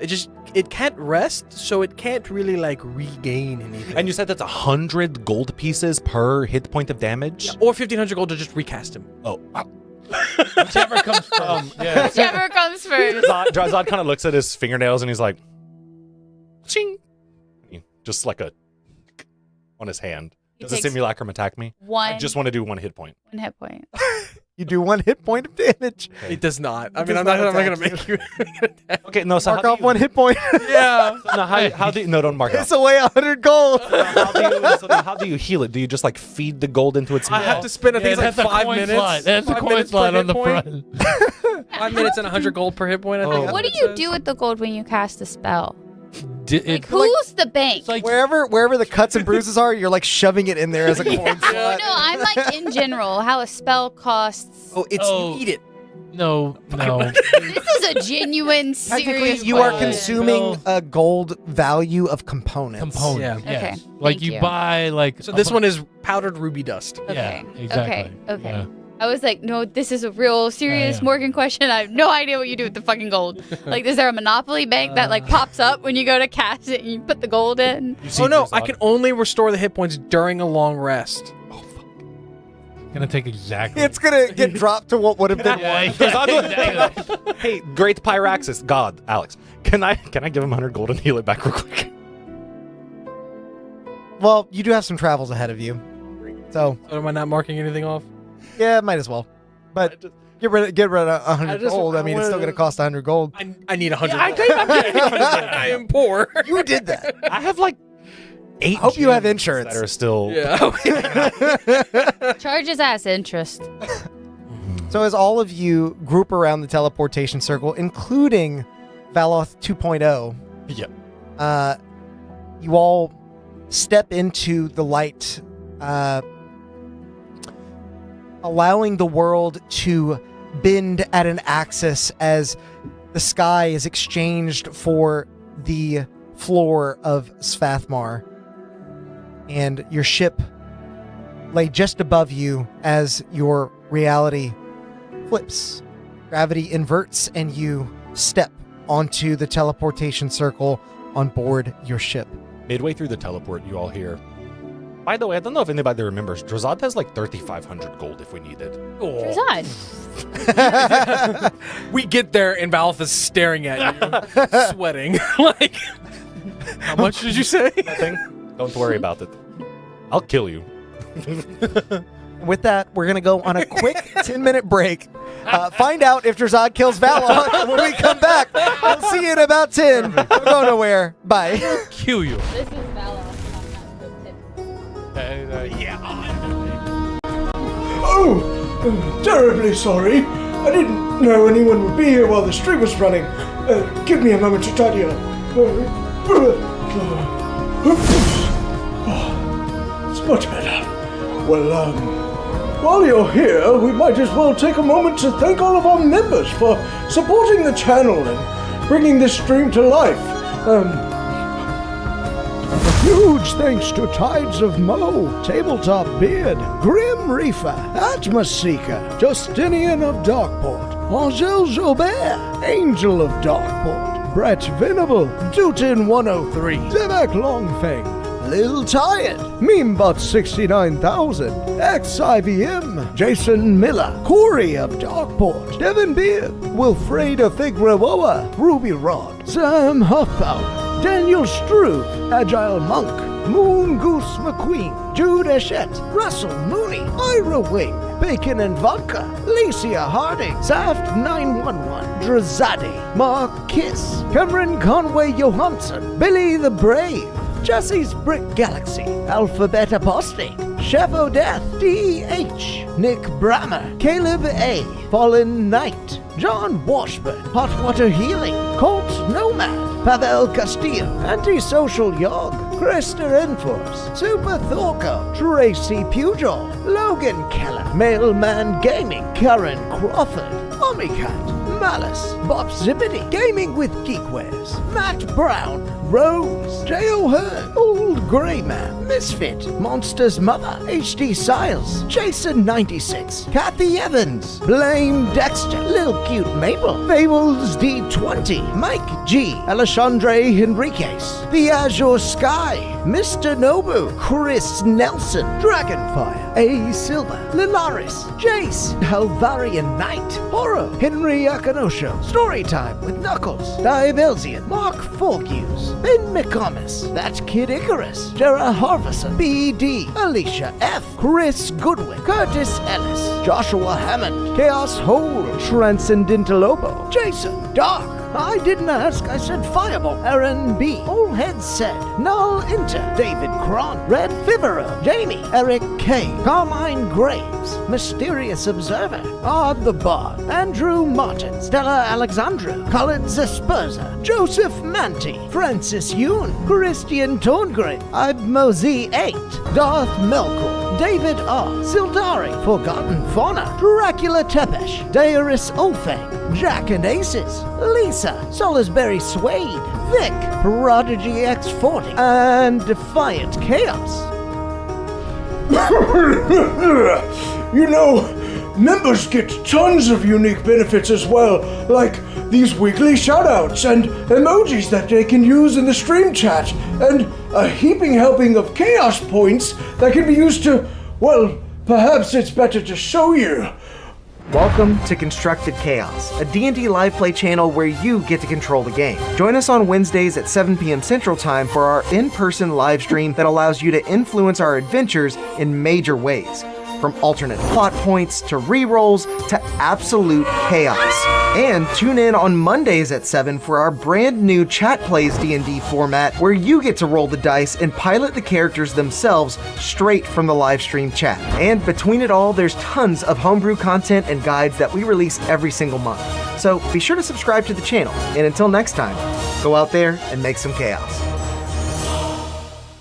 Greetings, viewers. Bramble Backfoot hopping by to let you know about our monthly homebrew packets issued to all those brave enough to join the ranks of our prestigious order. With a plethora of items, monsters, mechanics, and more, it's easier than ever to bring chaos home to your table. So become a member and let's fight the forces of evil together.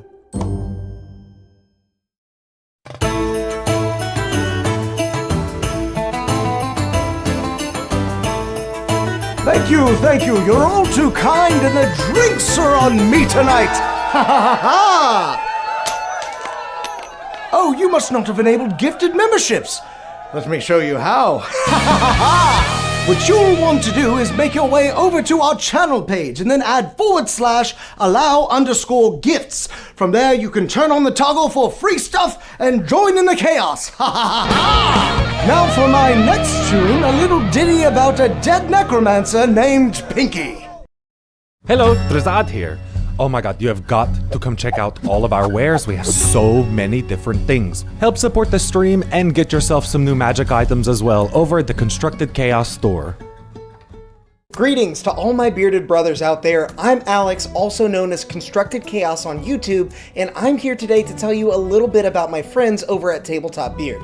This family-owned beard oil company is run by three brothers that have combined two great loves of mine. tabletop RPGs, and beard care. And it makes a lot of sense because, as I'm sure many of you know, growing and maintaining a healthy beard can be an adventure all its own. I started my quest back before I was even on YouTube, and I guess you could say I was stuck at level 1 for a while, constantly itching my way through life with a wild and unkempt beard and just trusting hairspray and regular shampoo to get the job done. Believe me, I was rolling nat 1s on just about every charisma check I made at that point. But eventually I started trying various beard care products like oils, butters, and balms, and I found some that worked well enough, but none of them really tied into my backstory. Not to mention my wife was constantly complaining about the smell. Then I was put on to the products from Tabletop Beard, and let me tell you, it was a match made in heaven. Or hell, depending on what kind of flavor you prefer. These guys use a premium oil blend of meadow foam seed, rosehip, golden jojoba, argan, avocado, and sunflower oils to create the most high quality product that contains no cheap filler or artificial oils that you typically want to steer clear of. And each scent has been expertly crafted and matched to a familiar TTRPG style, so you know exactly the kinds of vibes you're putting out without the scents being too mundane or too overpowering. To top it off, all their products, oils, butters, and balms are made in small batches, so the quality control is top-notch, and so is the customer service. They're always looking for new ways to meet and exceed customer needs, and I've even heard that they have some new ideas cooking up behind the scenes. So consider this your session 0 and take some time to check out Tabletop Beard today. Truly, they're the only starting equipment that you need for your own successful beard care journey.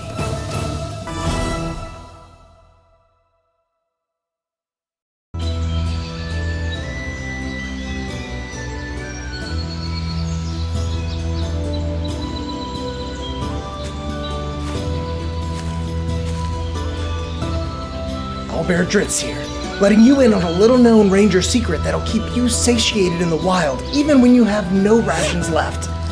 Ew, not that. I'm talking about subscribing to the channel and hitting that bell icon. It's easy to miss the signs of a stream going live if you're not prepared. So make sure to do that and... What was that?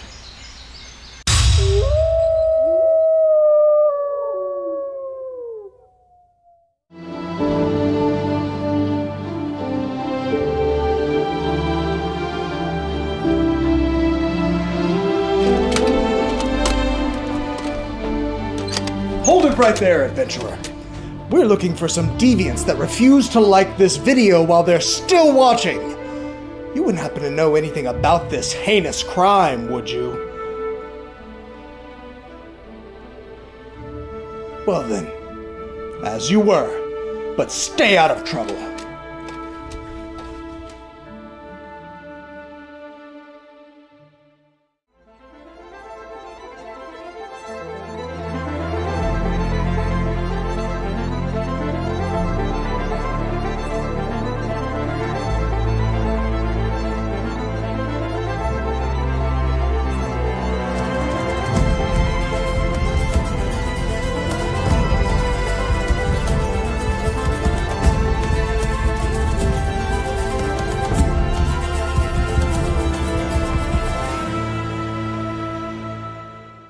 It appeared out of thin air when they found it, as if by the will of the plains themselves.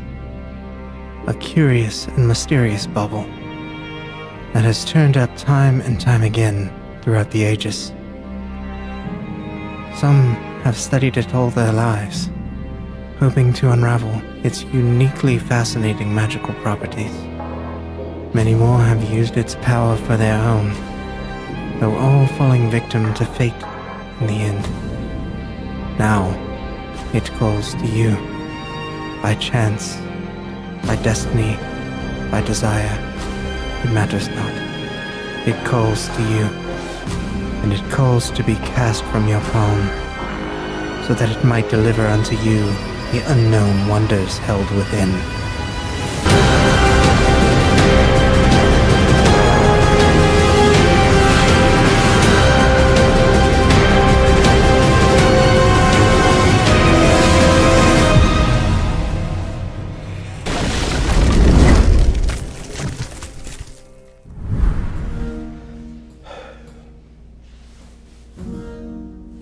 How much longer are they going to... Oh! Excuse me. Are they still not back? Wait there just a moment. I'll fetch them for you. The little chaos gremlins. You have people waiting, you know!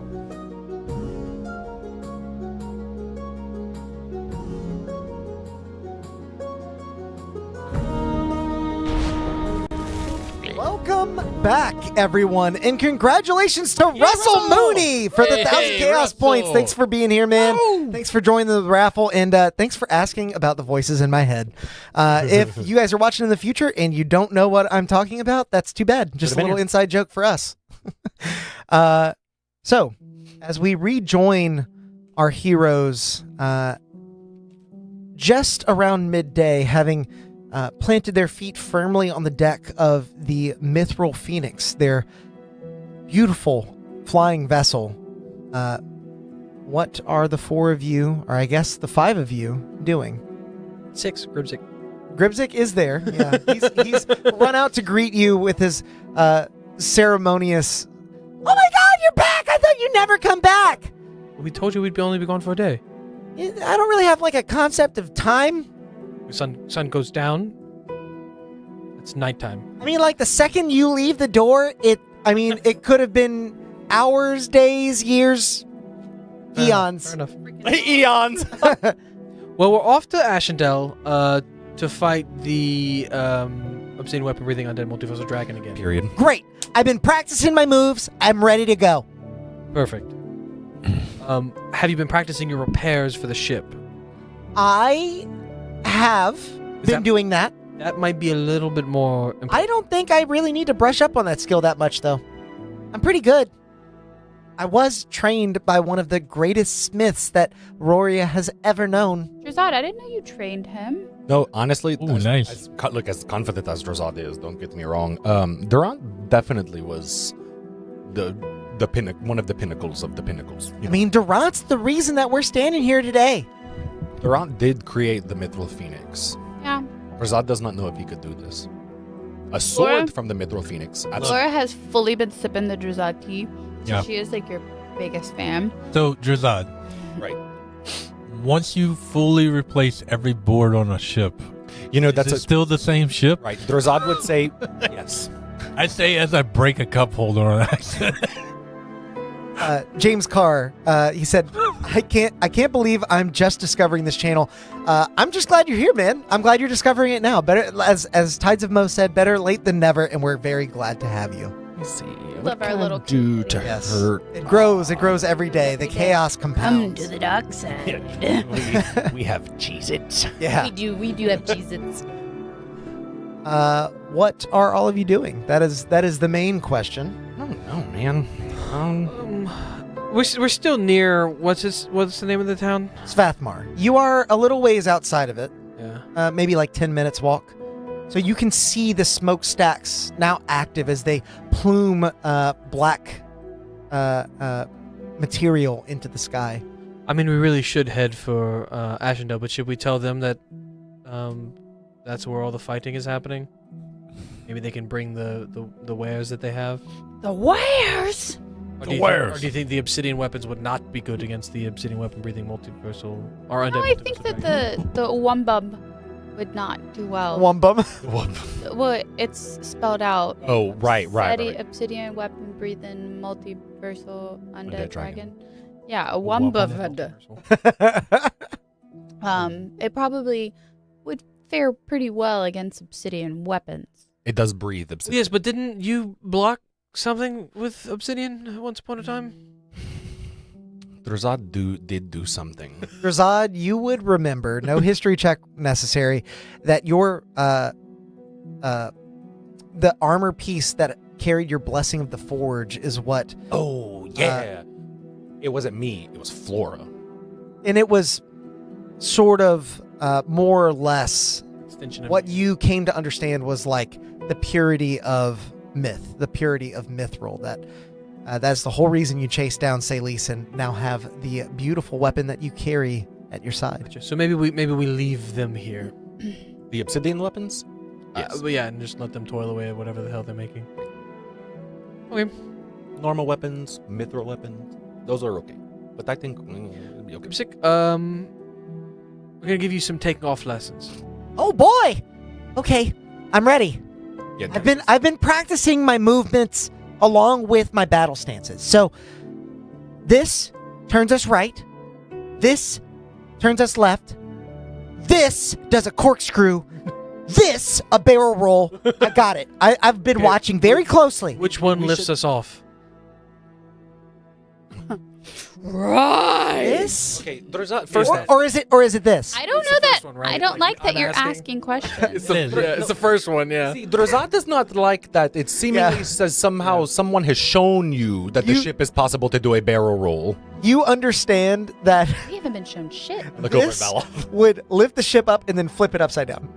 Okay, never that other one unless there's only bad people on the ship. Never unless there's only bad people, in which case okay. Because that one flips the ship upside down. Oh. Yeah. Right. Gotcha. Could be a good maneuver. Maybe not. If we all fall off and then you can't fly the ship anymore, no. I would catch you before you hit the ground. You would also fall off of the ship. No, I'm like in the helm. I can't fall off. No. You realize now that you're like playing imaginative with Yeah. a child. I know you are, but what am I? Yeah. Let's practice lifting off. And I am like holding an action to shove his ass off of the controls if I need to. Okay, here we go, Grimzik.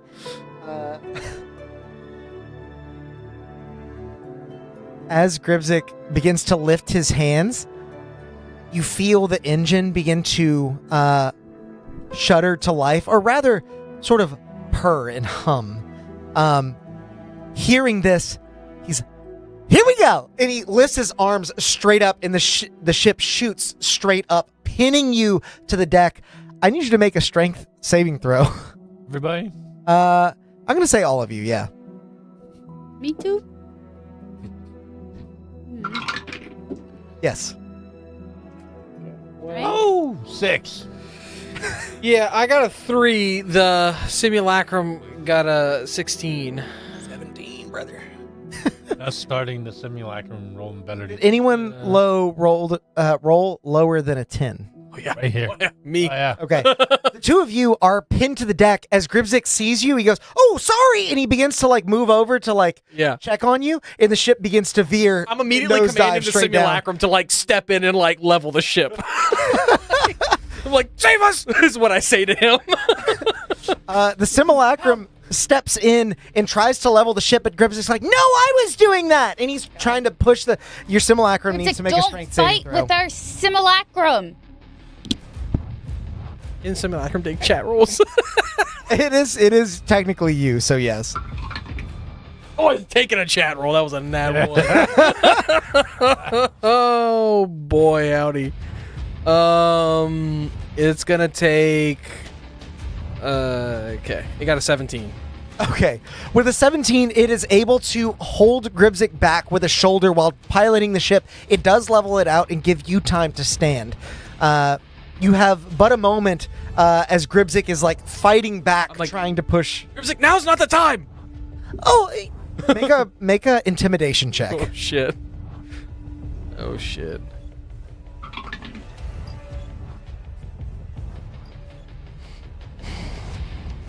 It's a 4. Roll it again. Oh my god. Okay. Stealing Grimzik the also stone got a all over 4. again. This dice is cursed. It just rolled the same number 3 times in a row. Okay. Grimzik can Another kick that 4. off. He can for sure.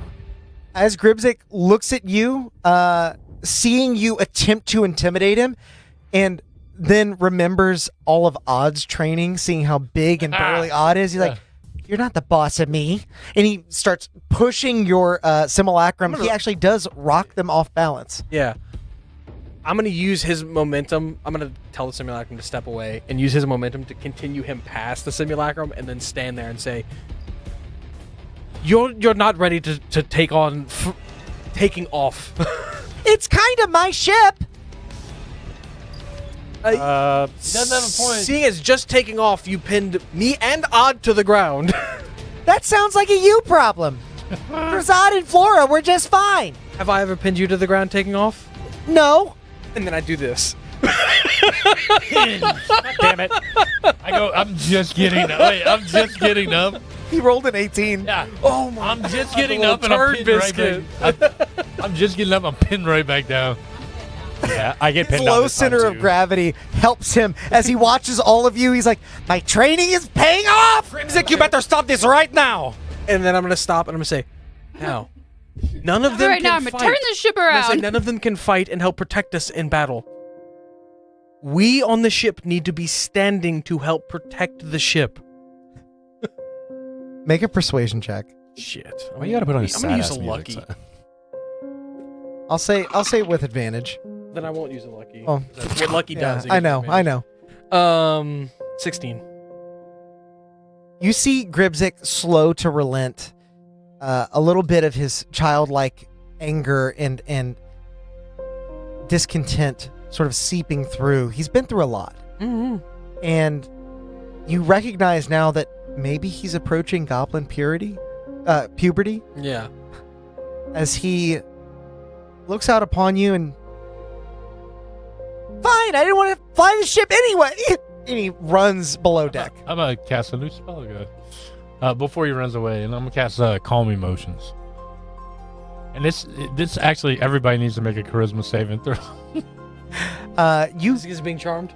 Yeah, it is. Wait, no, it's not. Haha. Oh, should be, but it's not. It's no, not. Weird. Me and the simulacrum both pass. 11. Roll it, 21. A 19 and a dirty 20. Yeah. Gribzik What's the does save? 18. 18. Yeah. No, I Gribzik failed. does fail, and your spell is exactly what keeps his voice from cracking. Yeah. As he rushes below deck. You've been a child before, all of you. Odd, I'll probably follow him. more than the others, you understand what it's like to be sort of a child with a lot of responsibility thrust upon you. Mm-hmm. I suppose Flora, you as well, but never really had like the parental figure other than being raised by wolves. Yeah. Well, Growing that's up. why I'm gonna go after him because I feel like I might Okay. relate to him a little bit. As you breach the doorway leading to the lower deck, you see Gribzik sort of huddled in a corner with his small collection of armaments and implements alike. A wrench here and there, some loose nuts and bolts, a couple of, albeit nice weapons and armor. He's sort of sitting there just running the small dagger that he has that is basically a short sword to him across the floorboards, scraping something into them. I'm just gonna go sit next to him silently, but like close enough to where like our shoulders kind of bump. And I'll tell him, you know, when I lost my parents, I ran away. I ran So? away from home, So. and it wasn't great. And I was gone for a very long time. So long that I was raised by wolves in the wild, in the Feywild. And that was harder than if I had just faced my grief. And sometimes it's not always the easiest. I'm going to make myself cry. So I'm just going to stop talking right there. Go ahead and make a persuasion Flora check would for say me. more. Flora would say more, but Morgan's going to make herself cry. What am I rolling? Persuasion. All right. While the tone shifts in this episode are Sorry. crazy. No. I'm taking a chat roll. 13.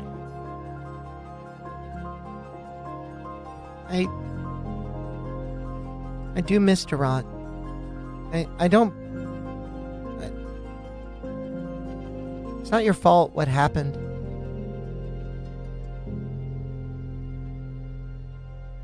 But I miss her. Yeah, I miss my real parents. I never even knew them. I miss mine too. We can miss them together. Sometimes I wonder if someone like me can become as great as someone like Durant. You know, and Durant probably had the same thoughts about other people in her life. Durant was a Goliath. Right. Like the people that made the world. But maybe she felt the Oh. same way about the giant. Trash gremlin. You are not trash. I mean, I like trash, but Or a gremlin. They all like trash. All of a sudden, it's Toy Story. What was it? 3, 4? Trash. you think Valoth will let me fly the ship again? In the future, maybe, but I think tonight we might just need to take a break. He doesn't even let me fly it, Gripsick. He's kind of mean sometimes. He is kind of mean. That Especially is when his hair's up in a bun. Did you guys recruit a second one? Oh no, you would know the bun one's actually the nicest. Oh, which one's the pirate? He just has it like tied up in a ponytail. Oh, yeah. that one. Isn't Wait, Bugs- Gripsick, we did not recruit a second one. You know how sometimes when you feel like you're struggling and you just like want to lash out at people, I think Valoth just makes other clones of himself. When a Vala loves a Vala. When a Valoth loves a Valoth, another Valoth. Another appears. Vala shows up. But at least the second one can't talk. Think maybe he has trouble trusting anyone other than himself? I think it's possible. But now, you get to show him that he can trust other people. But maybe not tonight. We'll let him fly the ship. I just think I was just getting to a point where maybe I could be useful. I didn't want that taken away yet. You have shown us in many ways that you're very useful. Crying. I'm not doing good over here, you guys. Sorry, Caleb. Sorry, buddy. Someone said it's Morgan's turn to make people cry. Yeah, get him. I was looking over to gauge reactions, and I just see a tear-filled Caleb looking back. You're very useful to us, Gripsick. But your worth and your value is not tied to just one thing. So, like, you guys will still keep me even if I mess up? Yes. I mess up all the time. You sure? Yeah. I'll shake on it. I saw what you did to Flint. What did we do to We Flint? teleported him off the ship while it was moving. Get the fuck off. Here's the thing, Gripsick. I'm gonna let you in on a secret. I'm the nice one. They make up the majority. So sometimes I get outvoted. You see a smile sort of like crack across his face as that toddler pout begins to wear out. Okay. I think I'm going to stay down here for a little while. That's fine. I'll be up in a second. Okay. I'm gonna make a noxu flower and tell him if you peel the leaves back and you twist them together at the top, you can actually cook it and eat it. It's a really delicious little snack. Okay. That sounds pretty easy to do. I can do that. It's gonna fucking blow the ship up. when he does come back up to the top, there was something that Valve wants to say to him, but he's not leaving the Yeah, I'll leave him and then I'm gonna go up and I'm gonna look at all of them and I'm saying, you have to be fucking nice to him. He's just a kid, Valoth. I understand. I'm always nice to him. He needs to learn that whenever his emotions are running high, he shouldn't fight to control the ship. Well, That's our lives, joking aside, were potentially a danger. He thought that this was a good thing to do. I think he knows better now. Well, I agree, So but I couldn't calmly explain that to him while he was trying to thrust us into the ground. So I understand. As your whenever he's simmered down and he comes back Now up, look, I'll now give move him out the another way. chance. Now move out the way, let me fly and go upon. I don't know how I definitely got not. through that all of that without crying. I'm very sorry I made you cry, Caleb. Don't apologize. Okay. Valoth, your back is to the lower deck door facing out as you continue to fly the ship, and you hear the creak of its hinges open As you can just imagine, Gribzik is like sort of slipping out. When I hear it, I'm going to say, why don't you come over here? You want to fly it steady? You sure? Yes, you just have to hold your arms very still. There's a pause. But I'm here if anything messes up. He does make his way over to you. You can hear the clink of his little goblin armor as he gets up close to you, and he looks at your hands and he holds his out like this, right? Yeah, I'm like, now stand in front of me, and I'm gonna like have him stand like right in front of me, and then I'm gonna basically relinquish to him. So earlier, your emotions were high. No, just,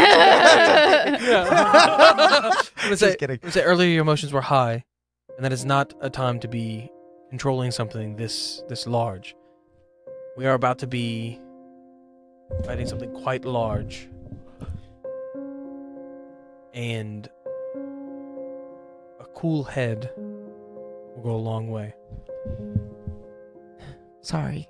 No, it's okay. It happens to all of us. I mean, every time Odd takes the ship, I think we're going to die. But we haven't. You've taken the ship like 3 times since we've gotten there. That's why. Yeah. And it's not a bad thing that your emotions take control. But you need to recognize when they're taking you too far. I was just eager. Yes. I've been looking forward to that for a long time. Listen, there will be plenty of flying instructions ahead. Like you said, this is just as much your ship as it is Durant's. You deserve to not fly I it. didn't really mean that. And I helped Durant. I think it's our ship. How did this turn into us all gentle parenting a fucking NPC? Well, so funny. way back when we took the ship, but we had the ship from the actual boat ship. We took Sally. with Thally, and all of that stuff happened. Still, Feels like Thally's spiritual successor. this is very similar, and Pirate Valoth has a little bit of a soft spot for children on a ship specifically. I want so bad to know why, and I just have to accept that. Probably never going to know all of your backstory. Oh, because there's like 5 of them. I know. I'm like, I'll never know. Yeah. So you've got this, and whenever you want to try something that you've not done before, the only thing I ask is that you, and for preferably with me, but if I'm not available, you can ask Odd. You can ask Odd. Come Or fight, Flora, Come fight yeah. Therzad first. I'll keep it straight and steady for now. And if you ever get tired, just let me know, and then I'm gonna place like a hand on his back, but I'm gonna place an eggshell for like Rary's telepathic bond, and then I'm gonna say like, you just have to call out, like in his head. As soon as you become connected to Gribzik's thoughts, you hear like, kill, murder, kill. I'm like, oh shit! And I take him off of the ship. No. Just kidding. No, I'm joking. Same thing happened to Flynn. Yeah. What is the flying ship? What is that? The Mithril Phoenix. No. What is the check? I'm sorry. A survival check. Survival check. Gotcha. Oh, to fly it?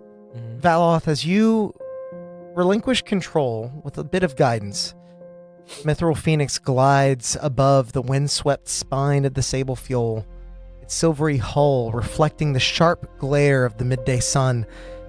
As the peaks give way beneath you, the valley on the other side unfurls like a painting. Trees peer out through the misty atmosphere, clinging to their ashy perches, and after about a day of flight, you reach your destination. Nestled in the crook of the basin lies Ashendell, a fortified city of dark stone and pointed roofs.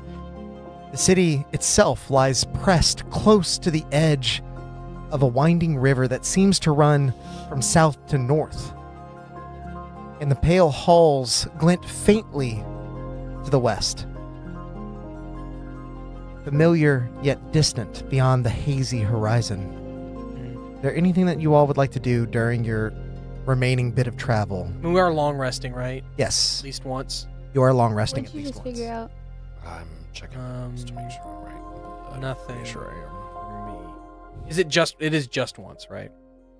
It would be twice actually, because you're going at like midday. Okay. It's like a day and a half to get there. So then I would contingency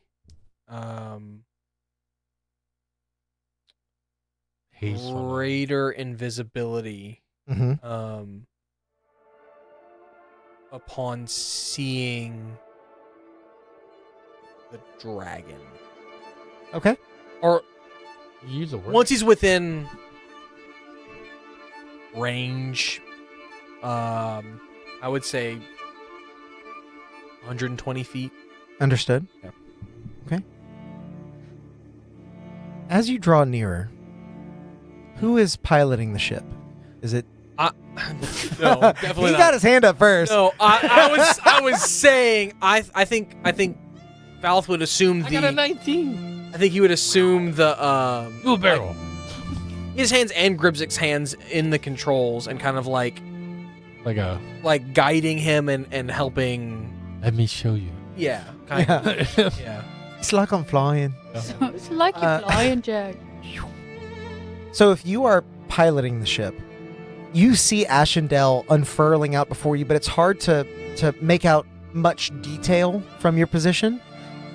Who might be standing near the bow or at the railing looking out? I would definitely be. I'd make a perception check for me. See, wouldn't you rather make that? No, I just rolled really good. No, I want the survival check. See, and now I got to take a chat roll. But you rolled one higher than what you rolled. No, that's not what I rolled last time. Take a chat roll for a Chat going crazy. no. Yeah, sorry. Doing some math here. Hold on. Uh-huh. Yeah, you're right. Yeah, for a 18. Somehow Okay. I remember that. I know. As you This brain draw, has a little bit in there. as you draw nearer, land outside of Ashendell is what pulls your gaze, not the city itself. Odd, you see that every field and furrow has been claimed. Tents of every shape and banners of every hue spread across the farmlands in a dizzying array. Military encampments press in from the south, the west, and the north, their formations dense near the main gates to the city. There is no eastern gate that you can see. Even from the sky, there is a visible tension that you notice with an 18. Rows of spears catch the light as you pass. Supply carts form improvised barricades, and sprawling command tents sit at the center of each force. What are you all doing? Where are you attempting to set down? If the Pale Halls are to the west, I would try to put the ship as far to the east side of town as I can. Was there Okay. is there a command area? There appear to be several command tents that are parts of each encampment. I will have you make a history check to see if you can identify where the different nations are in each encampment. History is a 18. With another 18, you were able to correctly identify that the southern camp, the one closest to the sea, which makes sense, houses both Ardinia and Grixton. So you would likely find there Copperfizz, Marilyn, Apollo. The western camp, the one closest to the Pale Halls, seems to carry the colors of Eretheos for some reason. So there you might find Orlaith, Dell, some of the others that you've met in Eretheos. And then the northern camp appears to fly flags corresponding to Benara and Freudan. So the Rolthar clan, some of the weavers there. The eastern side is mostly empty, save for a few I would sparse say tents. we put down in the center to unite, like show a force of uniting, and then send word as fast as we can for all the leaders to meet us in the middle. Easy enough. I'll skywrite. Yeah. Leaders of the camps come to the center. Symbol. Yeah. And then again, like much like a kid sitting on like their parent's lap, like driving while they're actually the parent is actually driving. Like that's how I see me piloting the ship with Gribzik's hands also out. Is like his hands are on the steering wheel, but I'm moving the steering wheel basically to try to give him like an idea of the motions that he needs to be doing. As you cast your skywrite, you hear a voice emanate from a small rock-like device at one of your sides. I'm not sure who has it. I think I have them both. The one for Gribzik and the one from back. You hear, "No, don't put down there. You need to land outside the city. They're not going to like that." Copperfizz? It is Copperfizz. How'd you get this number? New phone. You've had a this. sending stone with Copperfizz since the beginning. Oh, really? Yeah. Really? I thought you did. I thought we just had one with Apollo and then one with Gribzik. I Okay, normally well, sending him. Regardless of who you have Yeah, one yeah, with, it is yeah, Copperfizz. We have one with puppers. Yeah, okay. We Why have aren't 3. they gonna like it? Why aren't they gonna like it? That requires some further explanation. You may want to park it over here, the south side of the city. I mean, we will likely need your help on the ship come battle time anyway. So. Oh, I'm raring to get my hands on it after you blew up the last one. You didn't blow it up. It was Might as well have. it was stolen. Your locks were not very good. I know Drazad made the locks. My understanding that you left it unattended. Yeah, we did that several times. It was only one time it was stolen. Probably still over there. You mean you left it? My designs? I look over at Flora. This is telling the giants we praise Pyraxis all over again. Yeah. Yeah, you talk to him and I throw you the sending stone. Yeah, well, I'll put down in the where he is then in the south. Okay. You curl the ship into a small clearing that looks like an impromptu training ground within the camp, where many of the soldiers might have been mustering their strength and preparing themselves for the coming battle, but you find it strangely barren in what is now moving towards the middle of the day. As you set down, you see a number of soldiers in tents, a few of them already in their armor, ready to do battle at a moment's notice. Some of them not in armor, sitting by campfires, not sharing stories, just kind of glancing up at you and then staring back into the flame. What do you all do? Somber. So I mean, asking Copperfizz. So like, what's finding him and asking him like, why can't we land in the middle? Why do people hate each other? Down! And you like look down off the railing, and he's waving at you with the stone in the other hand. Yeah. Finnegael is behind him, sort of. So why are people upset at each other? Why wouldn't we want to land in the middle? Let's not talk about it here. Let's But get where to the tent. I'm gonna. where should we sit down? Can I grab? Oh, we've already. Here's fine. Here's fine. Nobody's gonna bother. It's not like it's gonna get stolen here, right? Wait, we've already sat down. Not with these locks. Oh yeah, no, definitely not. As he's just finished like scrambling the hole. Yeah. You'll have to tell me how that works later. I'm really fascinated, but I don't have time. Come on. As you follow Copperfizz through the ghostly stairs of many a different warrior clad in both Ardenia's and Grixton's colors, sort of that teal blue teal green rather, alongside that deep royal blue. You eventually come across the larger tent that opens up and almost is as large as many of the taverns you may have visited. A large round table sits at the center. A few areas where they're storing armor and equipment. There is a battle map outlaid, and standing jest behind it is a man that you recognize but have not met. Elias Montclair. Hmm. As he eyes you. So you're the ones I've heard so much about. Yes, we almost met you once.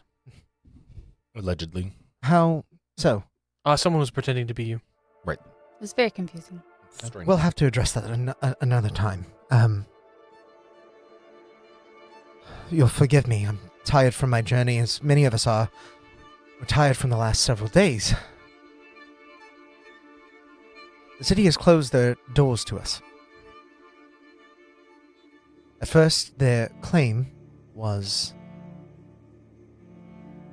that there was no room. Oh, Their Ashendell food has? stores would run short if they were to let in 8 nations worth of men and women. Now that these tremors have stirred, the gates remain closed. Many of us have begun to wonder exactly why we were asked to come here to the aid of our fellow man. The city of Ashendell wants no part of it. Seems that way. When we approach, we are accosted and fired upon. No one has been injured as of yet, all warning shots, but I'm not looking to start infighting moments Where before. do we think the dragon is? It's definitely. It's in the mines? My intel places it within the ruins of Galnadir, yes. Within the Pale Holes itself. At- but I'm past sure Ashendell? it's... Right? Yeah, to the Yes. west. Yeah. We have lookouts stationed in the West Camp. Our old enemies turned ally in Eretheos are keeping a keen eye out. This For any signs of shadows in the sky. city doesn't play nice with outsiders, but we do have their favor. It doesn't- Are it doesn't you sound like it. familiar with the people of Ashendell? Yes, with the council. Yes. Perhaps you can curry favor then with them. You can speak to them. Right. Reason with them. Tell them that there is little time. If we are left out here, we are but lambs to slaughter. We'll go talk to them, and yeah, we'll go talk to them. But we also Yes, need to we will. We will definitely go talk to them. Who are we going to talk to? What kind of weapons were they using when they attacked you? They weren't obsidian, right? No. Okay. No. We would have Mitchell. reported those findings. You will be happy to know that I am intimately familiar with the nature of our enemy. Okay, slay. Why? How? Unfortunately, We have been. Adenia's king was laid waste in my home Was it in with a West Ardinia. with an obsidian weapon? With an by obsidian chance? weapon. Mm. Mine own butler defected to their cause. In We case you guys haven't watched never the did murder mystery. Spoilers. come alert. to understand what their motive was. He was a valued member of my family since I was born. As I understand it, the obsidian weapons Oh, are the- channeling evil intent. Take heed, I guess, in the fact that it wasn't his intention, most likely. Right. It was like, imagine like a normal person who like, we all get a little angry, but then imagine they were like injected with anger juice or something. Yeah. Someone saw like an Sorry. annoyance and like turned it up to 11. Right. That's all fine. 11. I was to understand that Luciana was traveling with you. Mm. Well, yes, she Oh, died. that. Right. We do not technically know what happened to her. She protected us on our way leaving against Here, the actually. obsidian weapon breathing undead multiversal dragon. And she joins the countless numbers that have aided our cause to this point. Has anybody sad to found see her her. It was body kind of by a net chance? even. She did stab You need these Drazad in the back bodies. at one point. She did mention you had a storied past. But I am to trust you now. Yes. Right. That was Walter under the bridge. That was a jokey joke. Oh, We have no obsidian. I mean, we are the ones who I would like to think are responsible for a lot of the people gathering here. So we intend to fight this thing. We've just returned from retrieving a great weapon. Drazad, do you brandish it? I mean, it's just like chilling on my hip. Just like Lightbringer would have been. Remarkable. Yeah. Oh, right. Drazat made this, actually. From 2 dragons. Right. Well, entities. People. Other swords? Something. The embodiment of mithril and obsidian? I forged them together. Who were originally created by someone who shall not be But it named. is a core of obsidian that I see, yes? Right. We're not Yes, worried about that. The No. mithril seems to counteract the obsidian, so in this state it seems to be... Drazad is not worried about it. And I'll say in Rary's telepathic bond, by the way, maybe nobody mentioned that this is part Varam Marak. Nobody mentioned that name. Okay? Yeah, they don't like good that. idea. Yeah, no. Yeah. I mentioned Varamarak? Right. Yes. This weapon is technically half Yeah, because Varam. I'm the one that always walks around. No, right. I am definitely Yeah. targeting this towards someone in particular, but Are you saying all this out loud? no, in Rary. raries. Raries, In raries, yeah. Well, I will trust your judgment then. You've been right so far as I've had. Well, and his Oh, there's a his magics also seem to repel the obsidian weapons when you were giving a blessing to her armor. Right. Drazad's god does not seem to be a fan of this otherworldly entity besieging this reality. I see. Well, then perhaps the gods will be on our side. That, at least, we can count on. Praise whoever you praise. But not Pyraxis. I don't owe my allegiance to anyone in particular, but your thanks and your blessings are appreciated. Hey, they are There's neat. a Blessings, blessings. lot to be said about the power of the people. Prayers, prayers. So, what are we gonna do about this problem? Well, apparently Who's this? you know. Sorry, the not council. Grindel. Grindel. Okay, I was very confused. In Copperfish. Ashendell? Right? Yes. Did we? To the people in Ashendell? You never went to Ashen. No. That was That's a- Galandir. That's Eretheus. I'm Also oh, Eretheus. It does make don't sense that you have a know connection in Ashendell, though, because you Yeah, were we're raised from- here. from yeah, here. okay, Yeah. that makes sense. That's where I thought you were leading, but Yeah. I know. Sam and I were looking at each other I need like, a map. I need to look at a map. It's in the Discord. make it your computer You want me to background. send it like to I you? did. Huh? You want me to send it to you, Brett? Sure. Yeah, put it in the chat. How far are we from outside the city? You are but a 10 minutes walk to the gate. Oh, okay. And does it seem that like we're fighting today? There's Fighting no what? terrain Does on it the seem like we're table. fighting the undead? You know what Obsidian I'm weapon Oh. the multiversal dragon. today? Today? Not like today. Not sure. Okay. Hard to tell. And I mean, you've heard of the tremors. You have not felt one since landing, but every bit of intel that you has says that Soon. it should be soon based on what you're feeling Okay. and hearing. This makes more sense now. Yeah, you've got it now. I needed a map. Yeah. I needed a visual.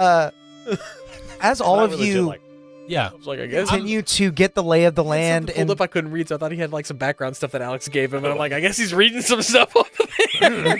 you all come to understand the situation that you've walked into, Yeah. Apollo now walks into the tent. I have been surveying the grounds, moving between different camps. There's talk of someone holding the king's ear during the initial meetings. Like an Perhaps advisor. an or investigation is in order as well. It is good to see you all. It's good to see you. That's as good. well. Yeah. Like the king of Ashen. How you doing, Apollo? No demons sprouting out left and right? And well, the demons are on the outside now. Oh, great. I look around for imps like No, I mean You've expelled them. the ones that we need to fight. Oh, that's fair. Yeah. They're not inside of you anymore. I'm presuming Gribzik like got off the ship with us, right? Yeah, Gribzik's Yeah. there. You wanted him to be. Yeah. So I'm gonna Copperfizz, Gribzik. You to become friends. Copperfizz, Gribzik helped create the ship. And what's Copperfizz's friend that sends us the stuff? That's Finnegal. Yeah, yeah. And I'm gonna look to Finnegal. You may have to help facilitate their conversations. I know They will Copperfizz can be quite blunt. I'll do what I can. It's nice to meet you. He holds out his hand. He's like almost looking down on him. It's one of the few creatures that he is taller than. He's like, I can tell by the look of you, got a lot to learn. He messaged- also has a lot to teach. Yeah. I message Copperface your and I mind- say, keep watch your your mind tongue, open, watch your yeah. tongue.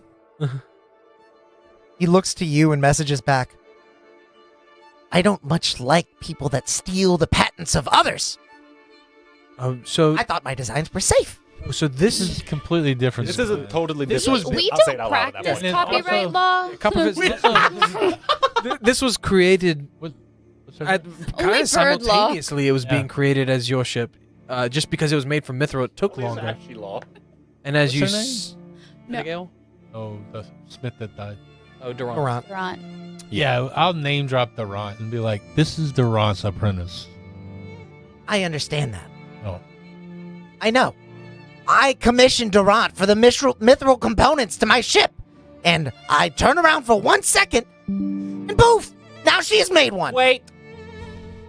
So you're telling me you're mad at us for your blueprints being stolen, but you literally reached out to Durant, a forge master, and said, hey, Durant, I need you to make these specific things. Gave her the blueprints for those specific things. And then are surprised when she turned around and made something. Well, yeah, that's my IP. Well, maybe. Again, Well, now we she's don't practice copyright I law. got a question now. And Drazad, is the engine like the exact same? Like in there? It is much improved. It is definitely a more advanced version, I would say. It seemed to be more complicated. Gotcha. So It took Drazad longer to figure out how to work the Mithril Phoenix engine than it did the Copper Griffin engine. I didn't know we were taking anyone's designs. I just thought it might be cool to have something a little bit more maneuverable. Gribzik, More maneuverable! Gribzik, don't worry about it, honestly. More maneuverable! Yeah, he Just said. let him do his thing. I'm gonna lean out of Grips I again. cast calm emotions again. He passes. Like, as in he dies. I thought you were going to say He he can't passes get- out. Oh no, I meant that like he passes, so he's Yeah. not calm. He does not pass. You see the steam that is Yeah. nearly erupting out of this gnome's ears begin to subside as he, at least, the very least, I could steal the designs right back. Yeah. Well, She's gone. Durant She's has dead. passed. Yeah. So My condolences. Also, there can be 2 versions of a ship.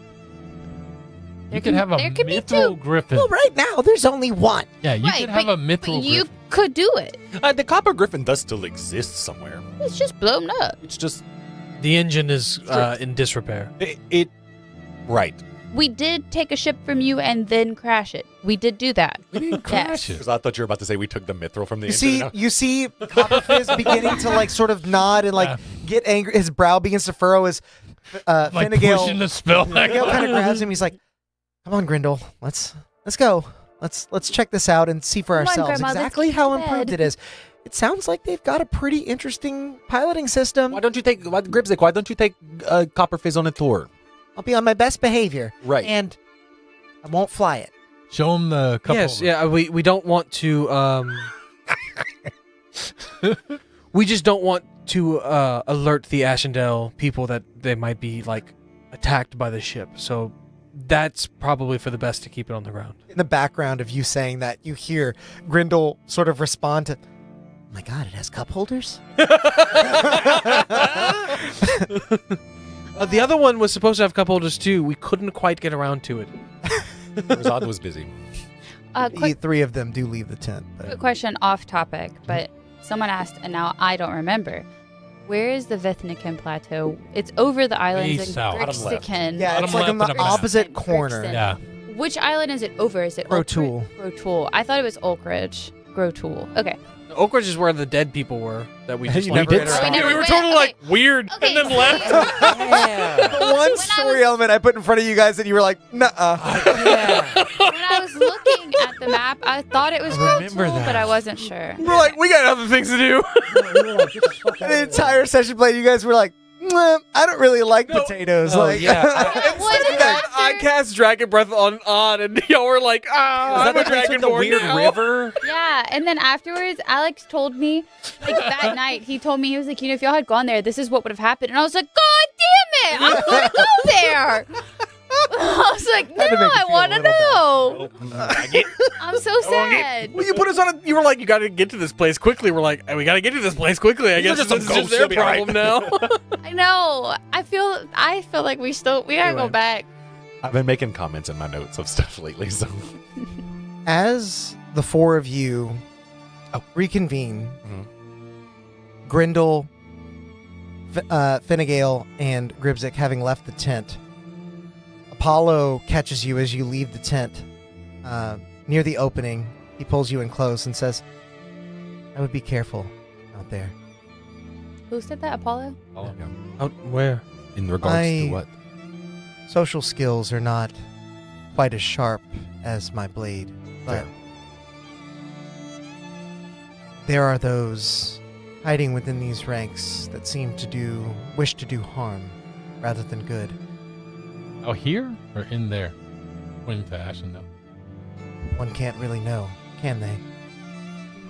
Well, These you- are times There's of war. some traitors among us. There are many in these ranks that may not be who they say they are. That's Well, who in particular are you concerned with? Just a hunch. I mean, the hunch has to come from somewhere. Is there any particular? Is the person's name Hunch? Yeah. The first correspondence between Ashendell and the Alliance involved Freudan, Benara, Ardinia, and Eretheos. The other nations had not arrived. Some still have yet to arrive. This too is concerning, but a problem for later. So are you saying that someone is not actually on our side, or someone is impersonating someone else? That I cannot be sure of. But it is the only explanation. Can you see if you can try and get word out to the nations that haven't come yet? I will do what I can. We're gonna need all the help. Keep. I am most concerned by the fact that Master Thessarian has yet to make contact. Thought he was His coming. arrival was due less than a day ago, but a day ago. I thought he was coming with Sure. you. No, I was here before. Keep your sending stone on you and let us know if anything. We just left the There he Vidnigan goes. Plateau. A few days ago, yes. Would that have been a few days ago? Would have been 2 days ago. And he Oh, said that he teleportation would be didn't fly, yeah. and he said he would be arriving here within a day. Yeah, so like he should have been here already. I'll immediately sending Thessarian. Thessarian, do not reply with the question. Where are you at and why are you not here? As the four of you stand just outside of the tent in the southern war camp, feeling enemies in places you didn't expect them, you wait for a response from Thessarian, and you get none. Oh no! And that is where we'll end. Oh my god! Worm.